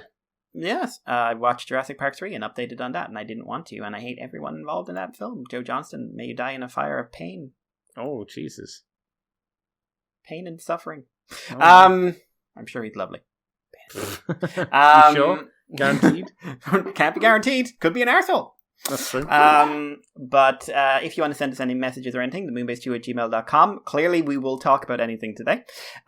So you can also send us on Facebook, Libsyn, Twitter, and everywhere else. And keep an eye out for the Moonbase woo-woos and stuff like that. One quick thing, Last Bot Standing came out. We will not be reviewing that as it airs, so to speak. I want to do that when the whole thing's released. Partly because I think it will read better for Andy at least, and also because I think I would rather keep going with this discussion thing because I've already set up a new one. So, nice. Yeah. So anyway, Andy, what about you? You can find me on Twitter, Twitch, and YouTube as Decade Andy. The decade is in the corpse, not the decade. Excuse me. You can also find us the Moonbase 2 podcast on Facebook. On YouTube as Moonbase 2 Transformers Podcast, on Libsyn, on iTunes, on most of those places like that. You can also find us on patreon.com/Moonbase2, and if you do $2 each month, you get the From the Files of Teltron 2 that Mikey mentioned, and the Moonbase Woo Woo, where we talk about more transformy things in more detail, or non-transformy things in more detail, as I should say. And we're also on the ccbunker.weebly.com if you want to go that way as well. Thank you for joining me, Mr. Mikey. This one's been a longer show than I thought it was going to be, to be honest. But Remember the last time you recorded this late? Jesus. Yeah, I know. Right. Thank you. And until next week, everybody, we'll see you suckers next time. Bye-bye, kids.